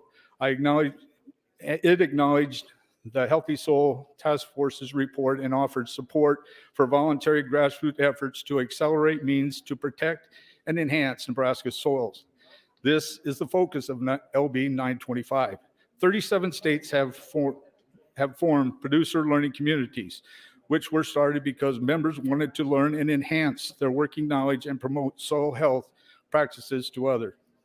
In Minnesota, for example, the Minnesota Soil Health Coalition was formed 3 years ago, starting by a small group of farmers and staff from the County Soil and Water Conservation District. There are now 235 members that host field days, do demonstrations, provide formal soil health programs, and have mentorship network. They partner with organizations such as cattlemen and corn growers. Their funding comes from grants, gifts, and sponsorships. In speaking with Kansas and South Dakota, their coordinators have said that their producer-led coalitions were unique and not duplicating, but complementary to the soil health and water education, technical assistance, demonstration, and research going on in their state. They have found that producers learn best from others because they can trust each other. They also felt that their producer organizations reach producers that other programs may not reach. The programs increase awareness, interest, and subsequent adoption of a full set of conservation practices. Although Farm Bureau was not directly involved in the development, they now support and work with them. When I ran for the legislature, water quality was one of my top priorities. Nebraska's soil and water are Nebraska's most critical natural resources. The quality of both is vital, not just to the increased agricultural production, but to economic viability, long-term food security, and the quality of life. High nitrate levels in wells across the state are a major concern to me. Healthy soils produced through best management practices not only improve yield stability, but they reduce the need for chemical inputs, thereby protecting our water quality. The Healthy Soil Task Force concluded that two significant barriers to the adoption of management practices by agricultural producers are uncertainty of the positive economic return on investment and the lack of education and information available. Greater adoption of best management practices is beneficial to both the rural and urban areas of the state. A voluntary grassroots effort to accelerate the means to protect and enhance Nebraska's soils should be encouraged and supported. This can be accomplished through LB 925. Dan Gillespie, a former no-till specialist in USDA NRCS, started something similar to what is proposed in LB 925, but on a smaller basis. It was successful, but what made an impression on Dan was the thirst for knowledge that he found in the producers. Unfortunately, Dan passed away on February 13 this year after a battle with ALS. LB 925 advanced from the Natural Resource Committee earlier this month. Several persons testified in support, and no one testified against the public hearing. Several ag organizations presented neutral testimony. A 2019 resolution passed by the Nebraska Farm Bureau and now in their policy book states, Nebraska agriculture needs to be proactive in addressing natural resource challenges in the state. We support initiatives, research, and education that promote soil health, water quality, and soil and water conservation to be implemented on a voluntary basis. This is exactly what LB 925 proposes. Before I conclude, I want to thank the former task force members and others who have worked on this issue over the past 3 years. Their dedication has been truly remarkable. I would ask for your vote to move LB 925 to the second stage of debate. Let's be proactive rather than reactive when it comes to such important factors in our environment, our state's soil and water. Thank you. Thanks, Senator Gregor. Before proceeding, Senator John Kavanaugh would like to recognize 6 students from the UNMC University in Omaha. Those students are with us in the North Balcony. Those students could please rise. I'd like to welcome you to the Nebraska Legislature.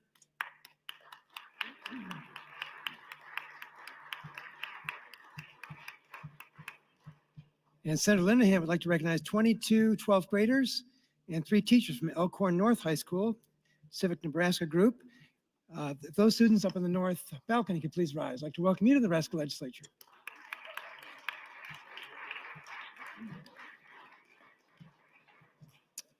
Mr. Clerk. Senator Gregor would move to amend AM 1836. Senator Gregor, recognized to open on your amendment. Thank you, Mr. President. AM 1836 simply ends the requirement for annual report for the Department of Natural Resources to the ends the requirement for report from the Natural Resources to the Governor, the Agriculture and Natural Resource Committee on the progress of implementing the Resilient Soils and Water Act when the state funds end. The intent is to fund the facilitator for 5 years, after which time the producer learning community will be self-sufficient. I brought this amendment because I just wanted to emphasize this will not be another government entity. Thank you. Thanks, Senator Gregor. Debate is now open on LB 925 and the pending amendment. Senator Mosier.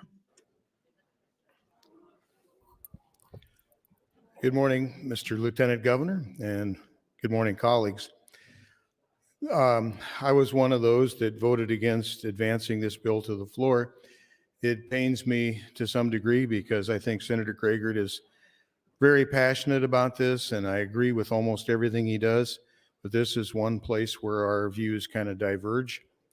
The theory of wanting better soils is a great theory. Who doesn't want healthy soils? Who doesn't want less nitrates in their water?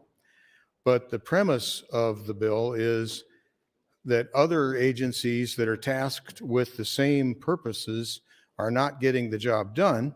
So therefore, we should create a new agency and give them $250,000 to get done what the other ones are not getting done. But I would think that the NRDs with both water and soil health as their reason for existence, I think the NRDs should consider being more proactive in trying to promote healthy soils. And then the federal government has the Soil Conservation Service, for which Senator Gregor worked for a long time. But the discussion in the hearing is that the Soil Conservation Service hasn't been as successful in this as we would like, because farmers are not as prone to listening to advice from the federal government, and so that we're going to replace it with a state program that farmers may be more likely to participate in. But to me, it's replacing a failed government program with another government program, thinking this one is going to be different. And, all good intentions aside, generally that's not how it works. If we have a government program that we created to do something and it doesn't get the job done, and it still exists. Now, if you're going to do away with the NRDs or do away with the Federal Soil Conservation Service, and you'd save money there, then this might take up the slack. But I think that the NRDs of all those mentioned groups should work with Senator Gregor and try to find a way to incorporate this into their plans, and do more of that. and, build fewer lakes or, whatever else they're doing. Again, it pains me to speak against a bill, but brought by a friend, but, I just don't think this is the way that I just don't think it's good government to have another agency to do the same thing that a different agency wasn't able to do. Thank you. Thanks, Mr. Mosher. Sir John Kavanaugh. Thank you, Mr. Lieutenant Governor. Well, I was rising in support of Senator Gregert's bill and amendment. I was in the committee. I voted to send this to the floor, and I maintain my support of this bill. I was not going to speak in response to Senator Mosher's comments, but I respectfully disagree. His comments that there are failed programs and that this would be a program on top of that is just simply not true. I can let Senator Gregert respond to that. I say that he's gotten into the queue, but my recollection of the hearing was that this is a program that has been implemented as a voluntary peer-to-peer program in other states and has been successful where those other programs that Senator Mosher talked about have not been successful. And so it is folly to say that because some type of program has been a failure, that any other program that touches on the same subject matter is inherently a failure, when this program is designed to answer those concerns, to answer those problems. It is in response to where other programs have failed. It is providing a service to producers that they can voluntarily engage in to get education, to get resources that they need and want, that they are unwilling or unable to get through these other programs for a number of reasons that were brought up at the hearing. But I rose to speak in support of this bill because, well, I appreciate Senator Gregert's work on soil health and water quality and his dedication to this, and I've learned a lot from him being in the Natural Resources Committee, and I hope to learn more in years to come from Senator Gregert and his dedication and knowledge on this issue. But the big reason I support this is water is life in Nebraska, and we've had that conversation a lot recently, and we're talking about the importance of spending large sums of money to acquire and protect our interest in water going forward. And a number of people in this body have no problem with the price tag for preserving that water. But in this instance, this is an opportunity for a voluntary program to preserve, protect our vital water resources in the state of Nebraska for a much smaller price tag. And this is an efficient, intelligent, proven way to innovate on how we've done things in the past. This is the result of years of study by the Soil Health Task Force. This is a good idea. This is a reasonable allocation of the money that is being asked here. And it's no pun intended, although maybe it is, but it primes the pump for this program. It is putting in money to prime the pump to be self-funded. As Senator Greger just pointed out, AM 1836 takes away the reporting requirement after 2027, I think.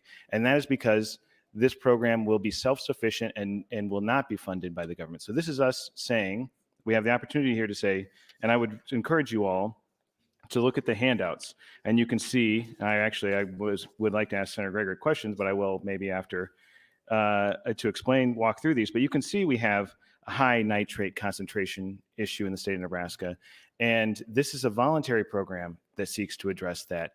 And if we don't do something voluntarily, we start looking at things that are not voluntary.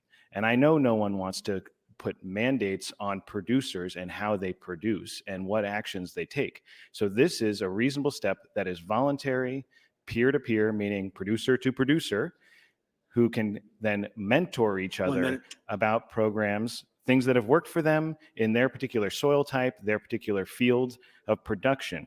So it is specific, it is voluntary, it has been done other places to success. And so this is a reasonable step. This is a good idea. This is something I would encourage everyone to vote for. And it is an important thing that we should be doing, is protecting our water in the state of Nebraska. It is a vital resource to our most important industry of agriculture. So I'd encourage your green vote on the amendment and on the underlying bill. Thank you, Mr. President. Thanks, Senator Kavanaugh. Senator Gregg, recognized. Thank you, Mr. President. I'd just like to take a few minutes to respond to Senator Mosier, and individual I highly respect, and thank Senator John Kavanaugh for his comments. But this will not be another government agency. This producer learning community will be facilitated by an individual, and they will be on their own after 5 years. The state will put not another dime into this program. And the reason for this program is not because government programs like the NRD or the NRCS or the University of Nebraska or any, to include all the ag communities, there's a lot of great work going on out there. But as I spent 31 years with the Natural Resource Conservation Service, I seen the transition from being able to go out to a producer's place and spend a morning or an afternoon to where the producer didn't invite us out anymore because of regulatory interest. They may run into some regulatory problems. So where I'm going with this LB 925 is that this will give a chance for producers that really aren't comfortable with working with government and another avenue to go out and work with producers that are actually doing conservation practices, a number of conservation practices, and these producers would be willing to showcase what practices are working for them, how they got started, and be able to mentor other producers to go in to the government agencies and request the incentive payments to be able to do conservation practices like soil testing, your cover crops, no-till, nutrient management, and irrigation water management, to mention a few. But soil health isn't created by just doing one conservation practice. Normally, it'll take a number of conservation practices. But this is what that 925 will provide, is that individual the comfort and the trust to go and work with other producers in their neighborhood and be able to work freely and not worry about what may become of their visit with another individual, and learn about the new technologies going on in agriculture and the monies available. Once again, I want to emphasize, there's no means I brought this bill because I feel that the NRDs or other government agencies have failed in their job. They've done a good job, and there's a lot of good conservation practices being utilized. It's just not to the extent to what we need to get to, and this is another avenue to get there, to accelerate the use of conservation practices for our healthy soils, to create healthy soils and lessen the water quality issue we have as far as nitrates in our water. Thank you, Mr. President. Thanks, Senator Gregg. Senator Friesen. Thank you, Mr. President. So I've just been finally skimming through the bill a little bit, but I just want to go back and talk a little bit about where the NRDs were on some of these issues and how I, as an ag producer, view things like this. And right now, I'm not looking like I'll be supporting this bill, but I'm going to be listening to the discussion and asking some questions down the road. One of the things that, I've been a producer, corn farmer for 46 years, I believe. Probably you could say I've been in agriculture for 50 years.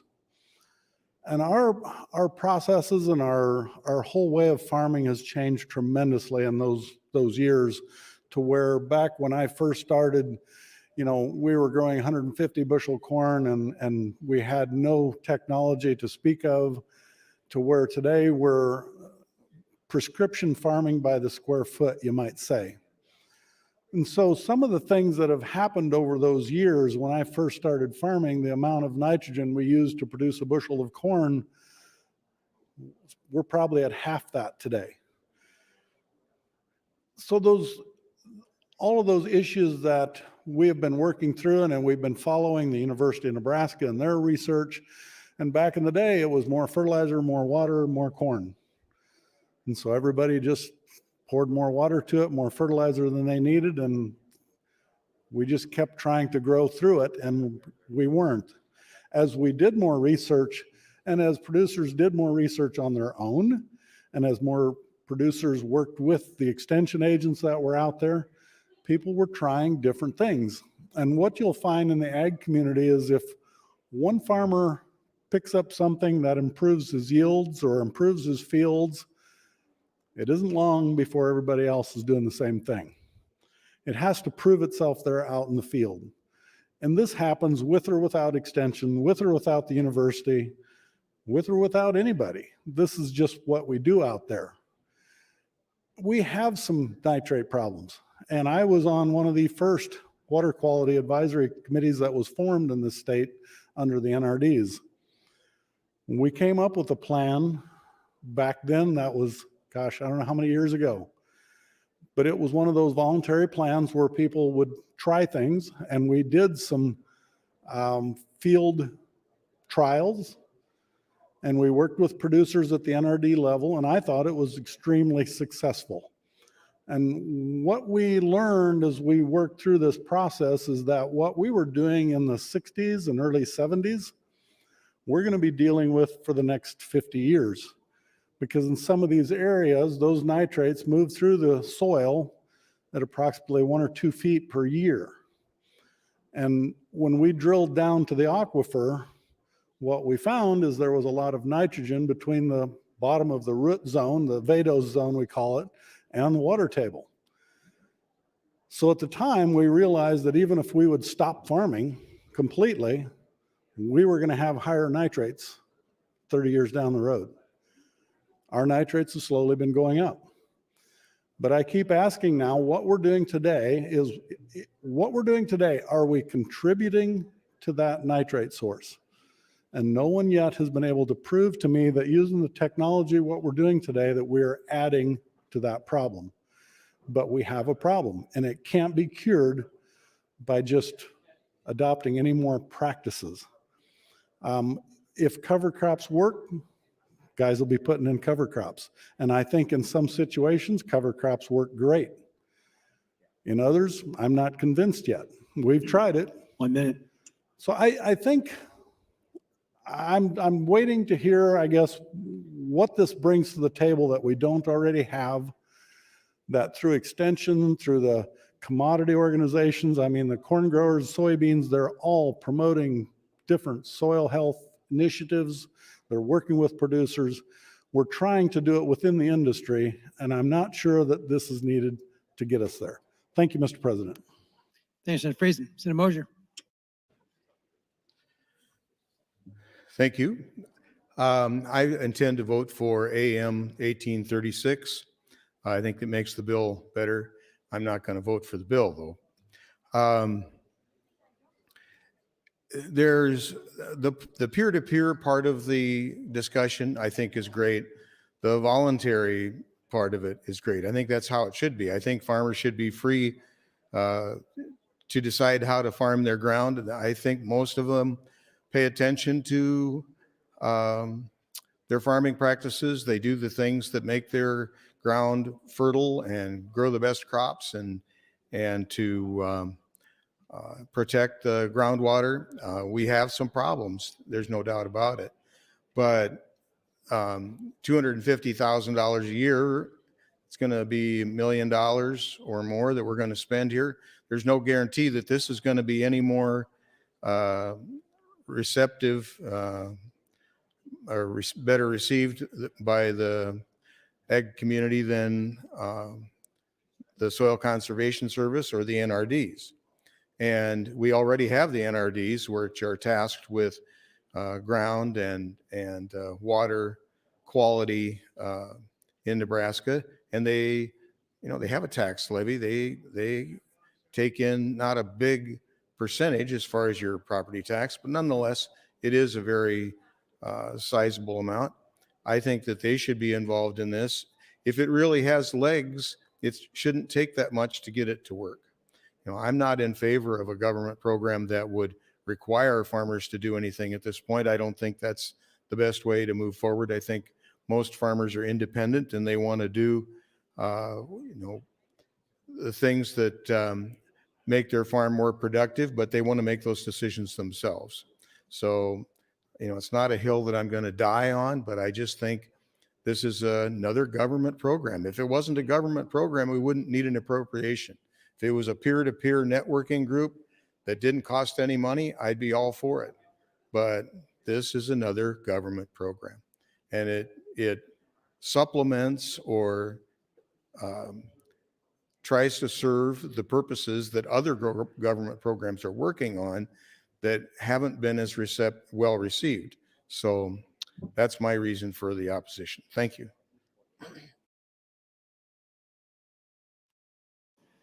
Thanks. And a motion, Senator Erdman. Thank you, Mr. President. Good morning. I was listening to the debate here on Senator Gregor's bill, and I was wondering if Senator Gregor yield a question or two. Senator Gregor, yield, please. Absolutely. Senator Gregor, thanks for bringing this bill. I have a question about what the NRDs have or have not done to alleviate the nitrate problem. Is this not something the NRD should have been working on? This is definitely back in 1972 when the NRDs were formed from the legislature. They were given 12 tasks, and as far as I'm concerned, the top 2 tasks of those 12, I can't name all 12 right off the top of my head. Right. But the 2 I can name are soil erosion and water quality, groundwater quantity and quality. I believe that there are some NRDs that are attempting to make some progress in the nitrate issue that we have in Nebraska. But as everywhere and with every board, the board makeup kind of holds back what they really should be, and especially in some of the NRDs. I'm not saying every 23 NRDs we have in Nebraska have a nitrate issue, but I do know of 4 that I can name: Lower Elkhorn, the Lewis and Clark NRD, the Upper Elkhorn, the Lower Niobrara NRD, and Big Blue. They have serious nitrate issues, and I'll get into a little bit later. But Okay. the issue are health issues. Okay. Well, after you mention those things, it comes to mind then perhaps we need to go back and look what we have charged these NRDs to do and see if they've accomplished what we asked them to do. And obviously, from those comments you just made, they have dropped the ball somewhere. Would that be something you could agree with?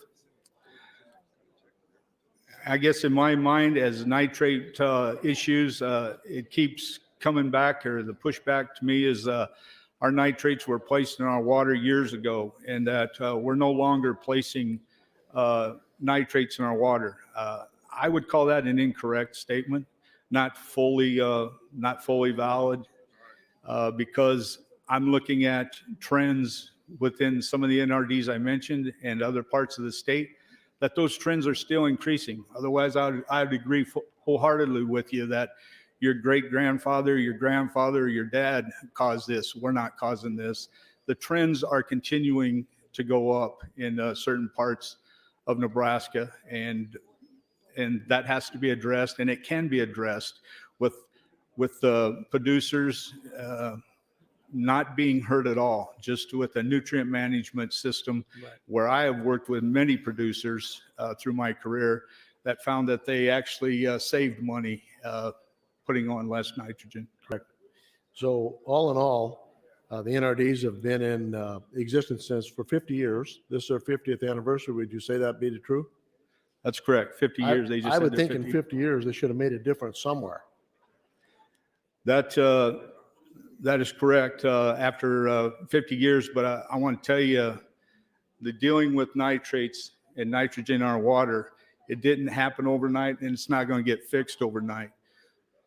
It's going to take a long time to fix this high nitrates in our water issue. I understand that, but they've been there for 50 years. You think they've made a difference, somewhat of a difference? Yeah, I would hope to say that they can make a difference in that amount of time. The point is this. I had an LR on the NRD's last interim and looked at what they do to see if they're fulfilling their obligation. And I have concluded that they probably are not. And maybe we need to do some revision of what we've asked them to do. Maybe they have too many things to do, and we need to pare that down a little bit. That's all the questions I have. Thank you. And then the other thing I want to just get on the mic is what is going to help with nitrogen usage in going forward is $1,500 anhydrous or $800 nitrogen. Those farmers will not be applying excess nitrogen this year because of the extra cost. And so that may help with some of that. But some of these NRDs need to understand, they need to find out whether it's organic or inorganic nitrogen that's in our water. And when we find that out, we'll find out what the cause is. Thank you. Thanks, Senator Urban. Senator Gregor, you recognize your third opportunity. Thank you, Mr. President. I have handed out some maps, and I would like to quickly go over these maps with you. The first map that I want to cover is the Wells test nitrates at the top from 1977 to 2014. It's a map of Nebraska, and it shows a lot of red on it. What that red is the presence of nitrates in our water above 2 milligrams per liter, which is 2 parts per million. And the black shows less than. So the presence of nitrates are, as you can see, throughout Nebraska. The second map I'd like to cover is the map of Nebraska, once again, that shows a lot of green on it, which is 0 to 7.5% milligrams per liter or 7.5 parts per million. And in this map, it's showing the red is starting to show up. And the federal standard is 10 parts per million. And you see where the red is showing up, and that's in some of the NRDs I mentioned. The nitrates in this water is over twice the amount of safe drinking water for our communities. A couple other maps that I have, and I took from a Circle of Blue investigation. And who is Circle of Blue is an international network of leading journalists, scientists, and communication designers that report on information necessary to respond to global fresh water. The maps from this that I would like to point out is the maps of the United States, and where Nebraska, where you can see the Geological Survey map. That map, which is shaded in red, most of Nebraska, or a lot of Nebraska, is shaded in red as the highest risk for nitrate problems. The fourth map that I'd like to cover with you is, again, a map of the United States and Nebraska with the dark blue dots, which is pretty concentrated in eastern Nebraska. The dark blue dots are exceeding the federal nitrate limits of 10 parts per million. And the light blue are 5 to 10 parts per million. So there is and there continues to be a nitrate issue for safe drinking water. And like I just stated, this didn't happen overnight, and it's not going to get fixed overnight. Purging nitrates from our groundwater will not be a quick fix. This is why I co-sponsored a bill from Senator Wishart, LB 1160, that would use $10 million of our federal coronavirus relief fund to assist rural communities in removing nitrate from their water. So we talk about 1.25 over 5 years, or we can spend $10 million. That is a drop in the bucket. This is like throwing a BB into Lake McConaughey, $10 million if we wait and treat the symptom, if we continue to treat the symptoms and not the cause. So I want to just cover an example I have here. I come from Creighton, Nebraska, and Creighton is home to 1,147 people. Creighton was the first town in Nebraska to install reverse osmosis treatment for nitrate. Opening the facility in 1991 at a cost of $1.3 million, it needs the facility in order to meet the federal drinking water standards. Other communities do too. Just down the road, Plainview will need, they're getting high nitrates in their wells. But the Nebraska Department of Environment and Energy counts 49 public water systems in the state that have reverse osmosis systems to remove nitrates.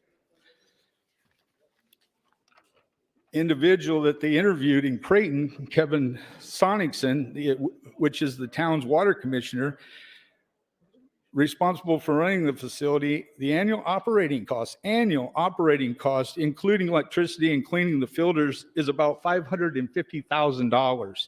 It's a money pit, Sonicson told the Circle of Blue. Creighton's present could be the neighbor's future. And that's where I talked about Plainview. Their two wells now are in 2020, one of them showing high nitrates. So Plainview, they'll have to either dig a new well and try to find clean water to dilute this and continue to spend money after money to treat the symptom or their possibility will be like Creighton, reverse osmosis. But that's a big sum of money to drill. That's time. Thank you. Thanks, Senator Gregor. Senator Mosier, third opportunity. Thank you. I was wondering if Senator Hughes would respond to some questions. Senator Hughes, would you yield, please? Of course. The discussion during the hearings kind of piqued some questions for me. You're an ag producer out in western Nebraska. That's correct. And do you have some fragile soils there?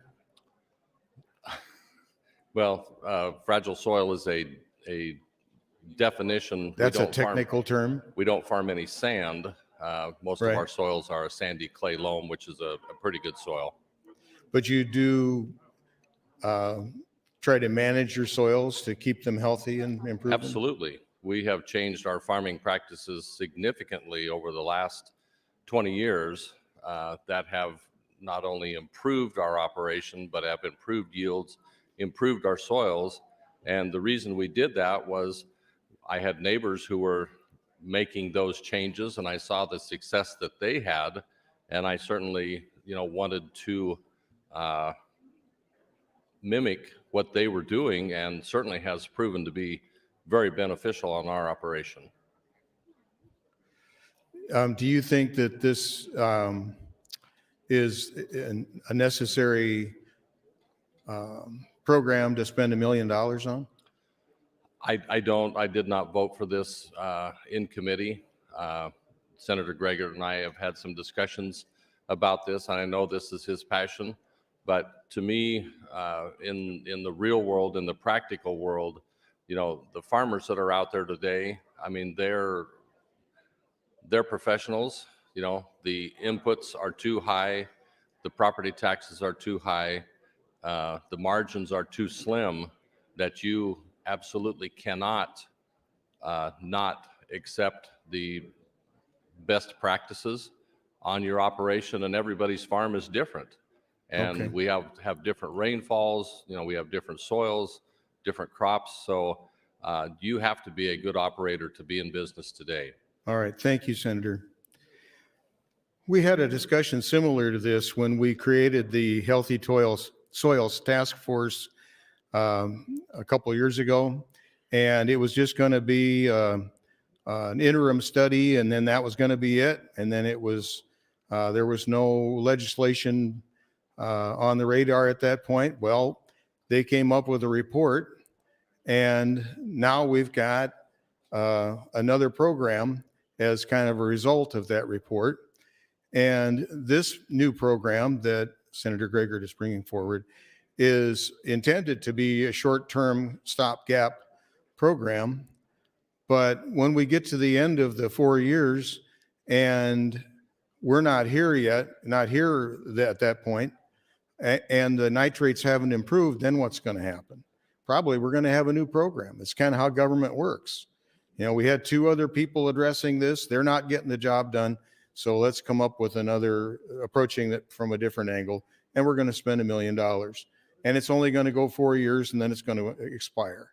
You know, that may be, I hope so if it passes. But again, as a conservative, I just can't see creating another government program to do what other government programs are supposed to be addressing already. You know, I don't want to make it mandatory. I think it should be done peer-to-peer. But I think if it makes sense, most farmers have a conscience about their ground and their water, and they're going to make good decisions. Thank you. Thank you, Senator Mosier. Senator Lathrop, you're recognized. Thank you, Mr. President and colleagues. Good morning. I stand in support of the amendment and the bill. And as all of you know, I'm not running again. I've been here 12 years. And the one thing that I've noticed about my service as I look back is that some of us come into this body with expertise in different areas. We have a handful of bankers that can tell us what we need to do with most of the banking bills and have some good insight into that. We have lawyers that can talk about matters that come through primarily the Judiciary Committee. We were lucky, in my judgment, to have Senator Gregert come into the body, and I know he's not going to be here next year either. But I've served with him on the Agriculture Committee, and this has been his issue.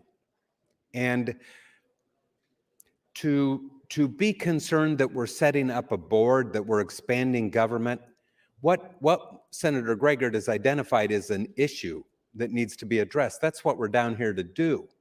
We're down here to address issues, and this is an opportunity to address what I regard as an important issue.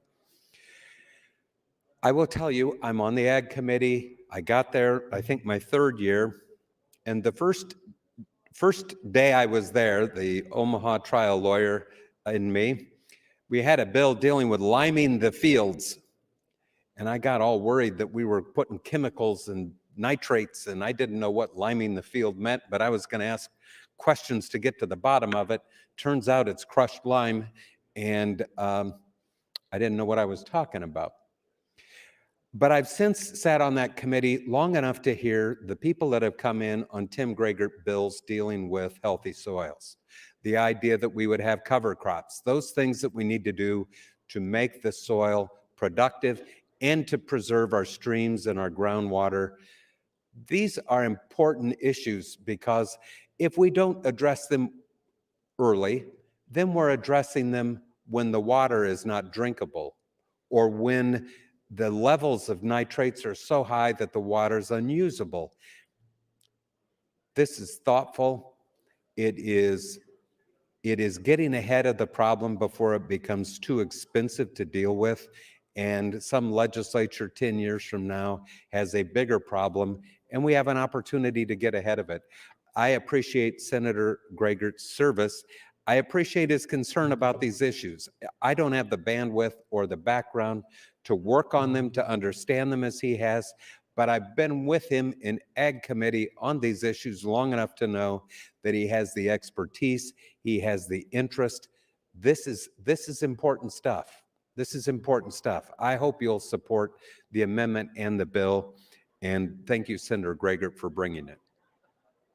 Thank you, Senator Lathrop. Senator John Kavanaugh, you're recognized. Thank you, Mr. President. I would yield to Senator Gregert if he would like to take any more time. Senator Gregert, 455.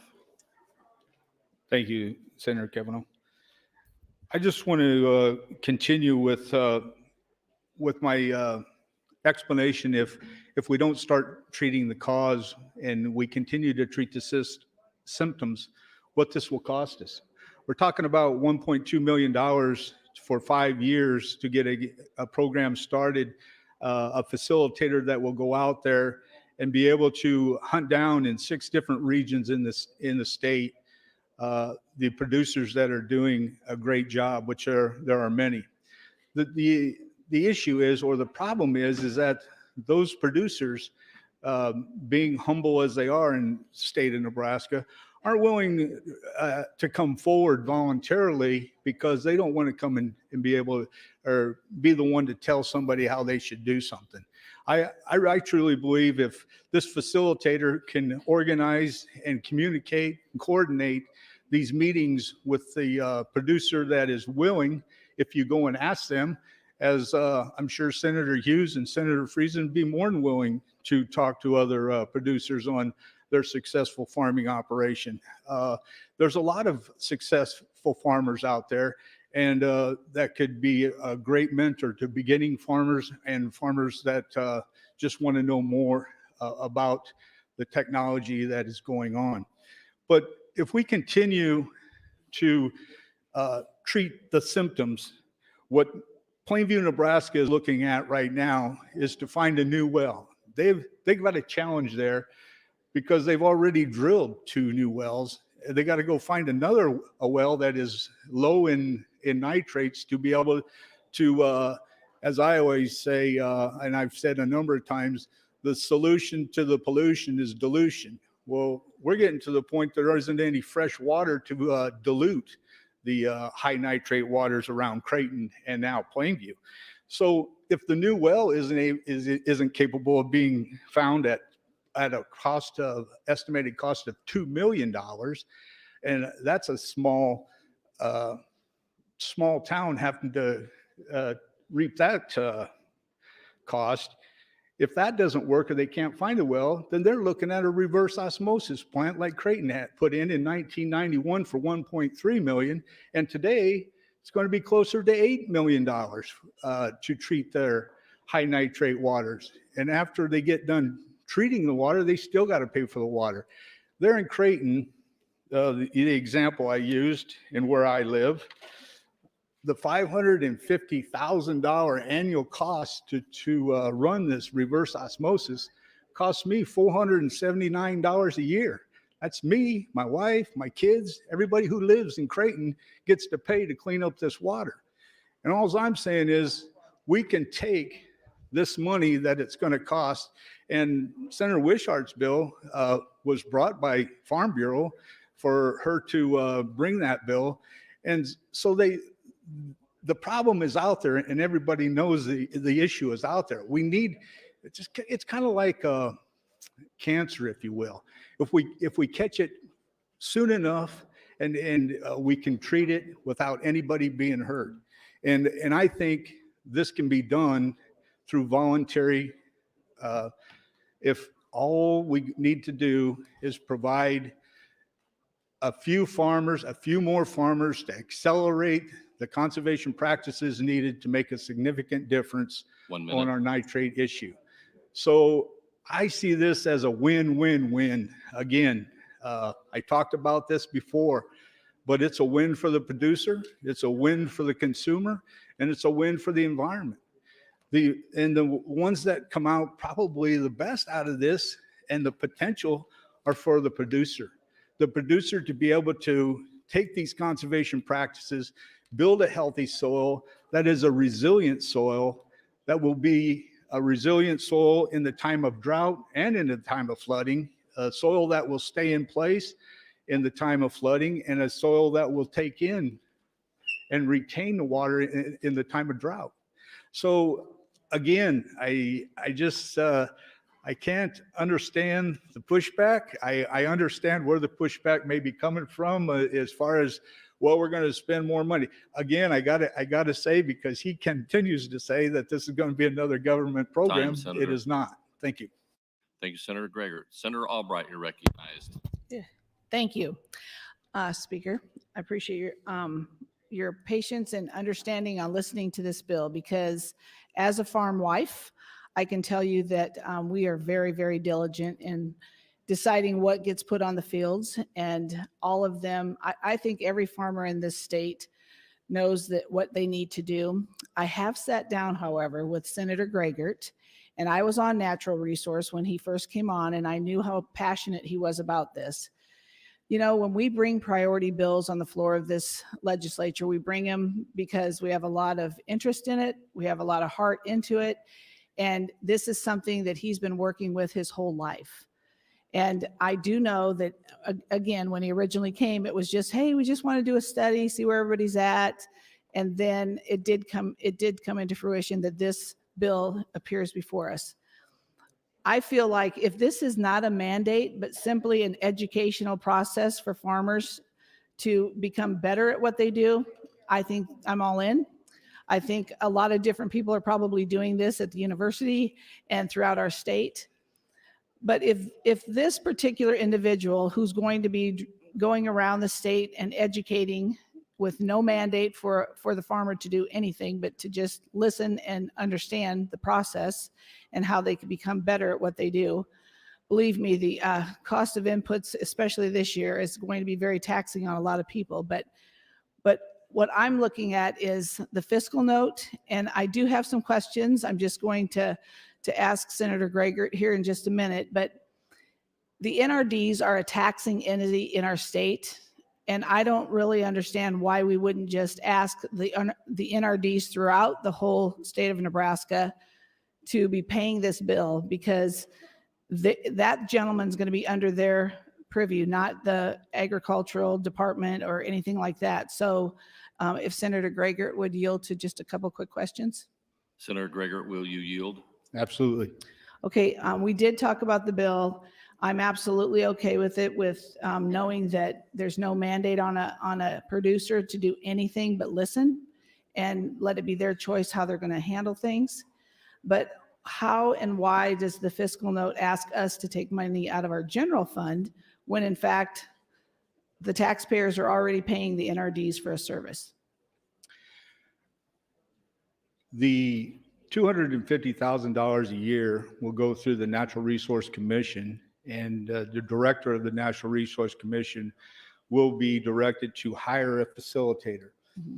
The purpose of the facilitator will be to, again, organize and communicate with the farmers that are willing to showcase, if you will, their operation. Why we chose to go with the $250,000 a year, it's a small ask. When I first got here, I thought asking for $10,000 was a real ask, but anymore around here, it's like $250,000 per year for 5 years will be to set this facilitator up and the producer learning community. Mm-hmm. They will then be on their own. It's just seed money for, Okay. and then like I said previously, this is for a 5-year period. After the 5-year period, no more money. I believe that they will be self-sufficient probably within that 5 years. Mm-hmm. Mm-hmm. They will be getting their monies from grants, donations, and sponsorships 1 to minute. continue. Okay, I'm sorry. So between now and select, I'd really like to visit that, because I do know that the NRDs, a lot of them are looking for ways to spend their money. So if this is something that we could talk about, I appreciate that to Most get it where certainly, it yeah. needs to go. Most certainly. Thank you very much. Thanks. Thank you, Senator Albright and Senator Gregert. Senator Friesen, you're recognized. Thank you, Mr. President. Apologize for being out during some Senator Gregert's comments. I missed some of them, so I'm going to just cover a few points again, and then if I have time, I'll ask some questions.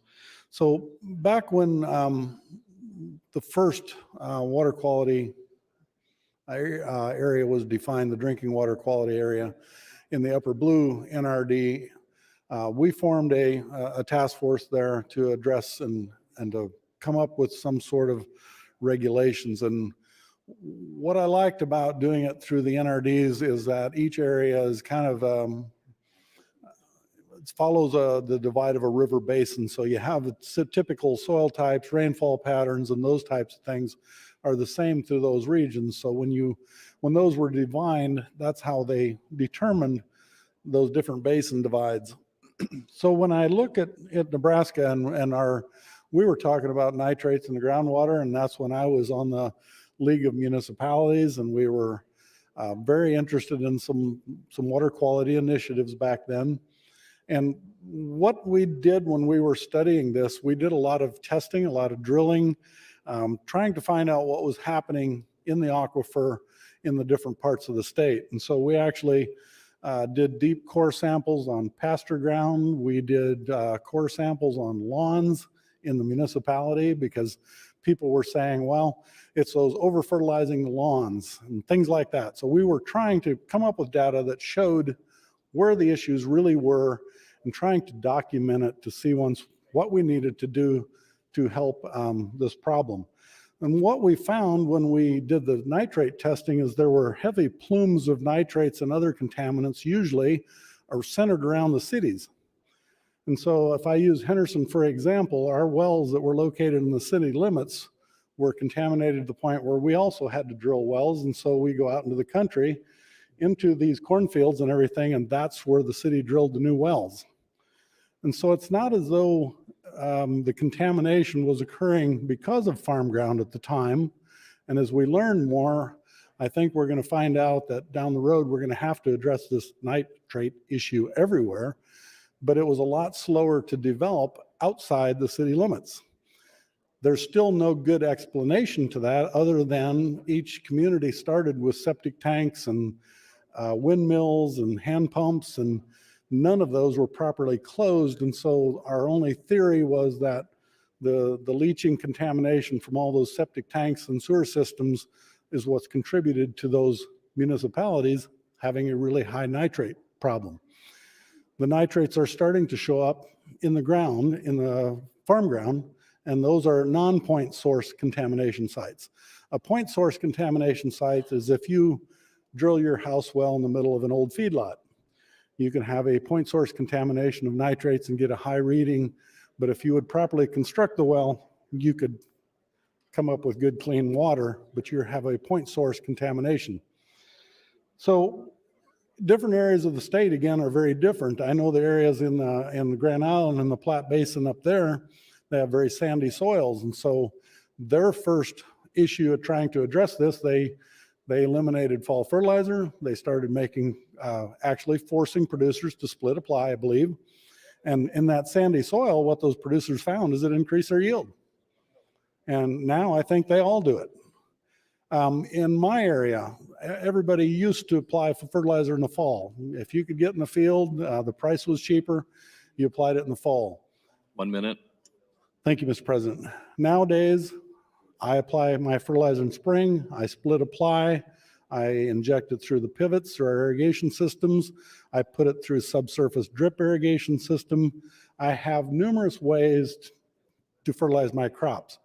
And so I again, as more people adopt these practices, some of these issues are going to be taken care of, but we're still going to have a continuing rise in our nitrate problem. I admit that. So since I'm out of time, I'll wait till my next time to ask a few questions. Thank you, Mr. President. Thank you, Senator Friesen. Senator Lathrop, you're recognized. Thank you, Mr. President. I'll yield my time to Senator Gregor. Senator Gregor, 455. Thank you, Senator Lathrop. I just want to continue on with the need for this LB 925. Again, volunteer program, producer working with producer, peer-to-peer, or if you will, a mentor of a new producer. But to answer, some of the questions, and maybe I can, and they'll be coming later on from Senator Friesen. But nitrates in our water is not only a cropland, rangeland, pasture land issue. It is any individual that applies nitrogen to anything. And I'm fully aware of the point source pollution as your cattle feedlots monitored, and the authority goes to the Nebraska Department of Environment and Energy, where your non-point source pollution is the responsibility of the local NRDs, the 23 NRDs in our state. Non-point source pollution is a lot harder to determine because within the entire watershed and the tributaries leading into the watershed, who's causing the problem? And one guy will say, I'm not, he is, or she is. And it's not, this 925 is not singling out any single person or group or anything. It's anybody who applies nitrogen. It would be best to get an education on exactly what amount of nitrogen you're applying, and not only the amount, but the method, the timing of putting that nitrogen out there. So all this will not be taught by the facilitator. The only job of the facilitator is to, once again, communicate, organize individuals that are doing nutrient management, have successfully done nutrient management, found that they're saving money and increasing their soil health through the physical, chemical, and biological aspect, be able to increase their production or at least stay the same with less inputs. I guess today, as nitrate or as nitrogen has went up 300%, that's going to be somewhat of a cure for people putting on additional nitrogen in hopes that they can raise 20 more bushel per acre. That's the kind of education I think we need for, again, not just farmers or ranchers or cow-calf pair people, but even the individuals that put nitrogen on their lawns. And like Senator Friesen brings up, if waste systems need to be looked at, I'm all for that.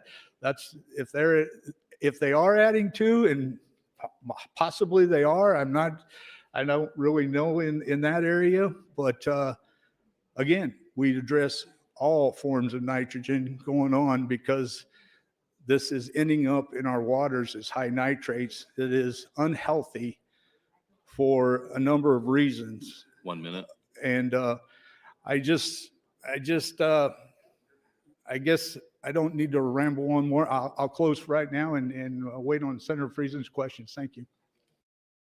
Thank you, Senator. Thank you, Senator Greger. Senator Brewer, you're recognized. Thank you, Mr. President. I didn't realize this bill was going to get quite as much discussion as it has. And I think we need to face some simple facts about different members of the body. We all come with certain skill sets from life experience. And we're going to ask questions about banking. You go to Rob Clements or to Senator Stinner. We're going to talk taxes. You're talking Tom Breezy or Senator Linehan. If you want to know how to kill Russians in Ukraine, you come talk to me. But if you want to talk soils, Tim Greger's the guy you talk to. He spent his entire lifetime doing this. And when Tim had a chance, when he returned to the battlefield in Afghanistan to do that in a UH-60 Blackhawk, where life is a little bit easier than it is on the ground, he opted to go with Nebraska's ag team. And he was a soils guy there too. So this is a passion for him. And I trust him. I think that if you're not going to be able to understand the complexities of what we're talking about here with the nitrates in the soil, then just step back and trust that he would not have spent a lifetime doing it and lead you astray, because he would have nothing to gain from that. He's put his heart into this bill, and I'd ask for your support for LB 925. Thank you, Senator Brewer. Seeing no one else in the queue, Senator Greger, you're welcome to close on AM 1836. Thank you, Mr. President. I think I'll just go ahead and do my closing on the amendment here instead of the bill itself. But I just want to take this opportunity to reiterate some things. A healthy soil is a resilient soil. The factors that must be addressed are the chemical, physical, and biological aspects of the soil. To achieve a healthy soil, it will take a combination of conservation practices, such as, but not limited to, some of those I've already mentioned: soil testing, nutrient management, no-till farming, cover crops, irrigation water management, and contour buffer strips, just to mention a few. I'm not saying that there aren't producers doing a great job on conservation practices, but we can do better. The latest data shows that just over half of the farmers practice no-till farming, and less than 4% of our producers utilize cover crops. Soil health is rarely achieved through isolated methods. A comprehensive approach is needed. We cannot talk soils without talking water, and vice versa. If we have healthy, resilient soils, then there is less soil erosion and better water quality. Two of our greatest issues/problems in Nebraska are soil erosion and sedimentation. We see sedimentation throughout our streams, lakes, and ponds. The water quality, high nitrates in our water. The single most effective way to deal with both is to use a combination of conservation practices resulting in healthy, resilient soils. This soil will be more resilient in times of flood and drought. We cannot continue to treat the symptoms. We can continue to treat the symptoms at a great cost, or we can start treating the cause of our high nitrate issue in the water. The maps that I covered earlier shows the presence of nitrates in Nebraska, but more importantly, the map that shows where we have over 20 parts per million nitrates in our water. In areas, and I mentioned earlier, but I want to reiterate this one, in the lower Elkhorn NRD, the nitrate levels are so high, they are being associated with health problems, 14% greater in lower Elkhorn NRD than in the rest of the state. This is being associated through a team at the University of Nebraska Medical Center in Omaha, right here in our backyards. One of the most notary agencies in the world, not just Nebraska or the nation, but the world. And they're associating high nitrates in watersheds with pediatric cancer. With in our children, our grandchildren, our children and grandchildren, preterm birth, low birth weight, birth defects, and infant brain tumors. And in adults, it's been associated with higher nitrates have been associated with colorectal cancer and thyroid disease, to include leukemia and lymphoma. When we get to the point where our water is so polluted that we have to, it ends up being this. I just don't think we are being proactive at this point. We're already being reactive, and I don't know it. Thank you, Mr. President. And I don't know at what stage there. So again, I co-sponsored Senator Wishart's bill for $10 million to purchase the reverse osmosis systems in communities of high nitrate level in their drinking water of high nitrates over 10 parts per million. The only thing I did co-sponsor that, but I wish the 10 million, it's going to have to be 100 million. So with that, I have mentioned a lot of things about LB 925, what it is, but the one thing it isn't a solution looking for a problem. The problem's out there. So please vote green in the advancement of 925, of the amendment 1836 and LB 925. Thank you. Thank you, Senator Gregor. Colleagues, the question before us is the advancement of the attachment of AM 1836 to LB 925. All those in favor vote aye. All those opposed vote nay.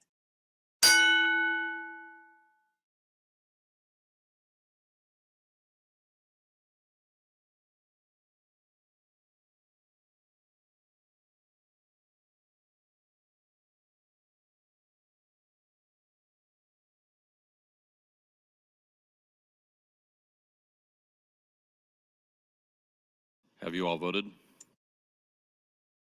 Record, Mr. Clerk. 37 ayes, 1 nay, Mr. President, on the adoption of the amendment.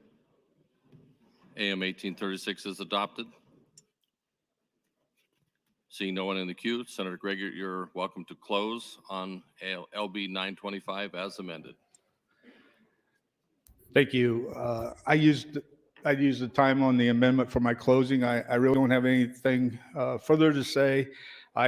I do believe that nitrates need to be addressed, and it can be addressed with accelerated conservation practices and education of everybody that use nitrogen, that we can control and help solve this nitrate issue that is starting to be associated with health issues in our state.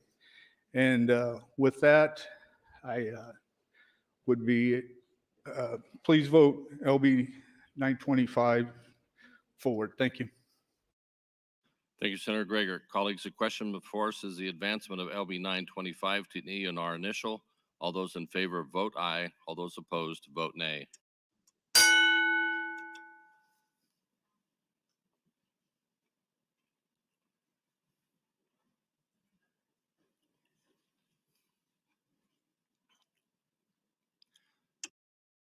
Have you all voted? Record, Mr. Clerk. 34 ayes, 7 nays on the advancement of the bill. LB 925 advances. Next item. 925A, a bill by Senator Greger that appropriates funds to implement the provisions of LB 925. Senator Greger, you're welcome to open on LB 925A. Thank you, Mr. President, members of the legislature. LB 925A would appropriate $250,000 from the general fund to the Nebraska Department of Natural Resources in fiscal year 22 and 23, 24 to hire a facilitator whom will lead the efforts in organizing the producer learning community and for related expenses. Thank you. Thank you, Senator Greger. This debate is now open on LB 925A. Seeing no one in the queue, Senator Greger, you're welcome to close on LB 925A. Senator Greger waives closing. Colleagues, the question before us is the advancement of LB 925 to ER 925A to ENR initial. All those in favor vote aye. All those opposed vote nay.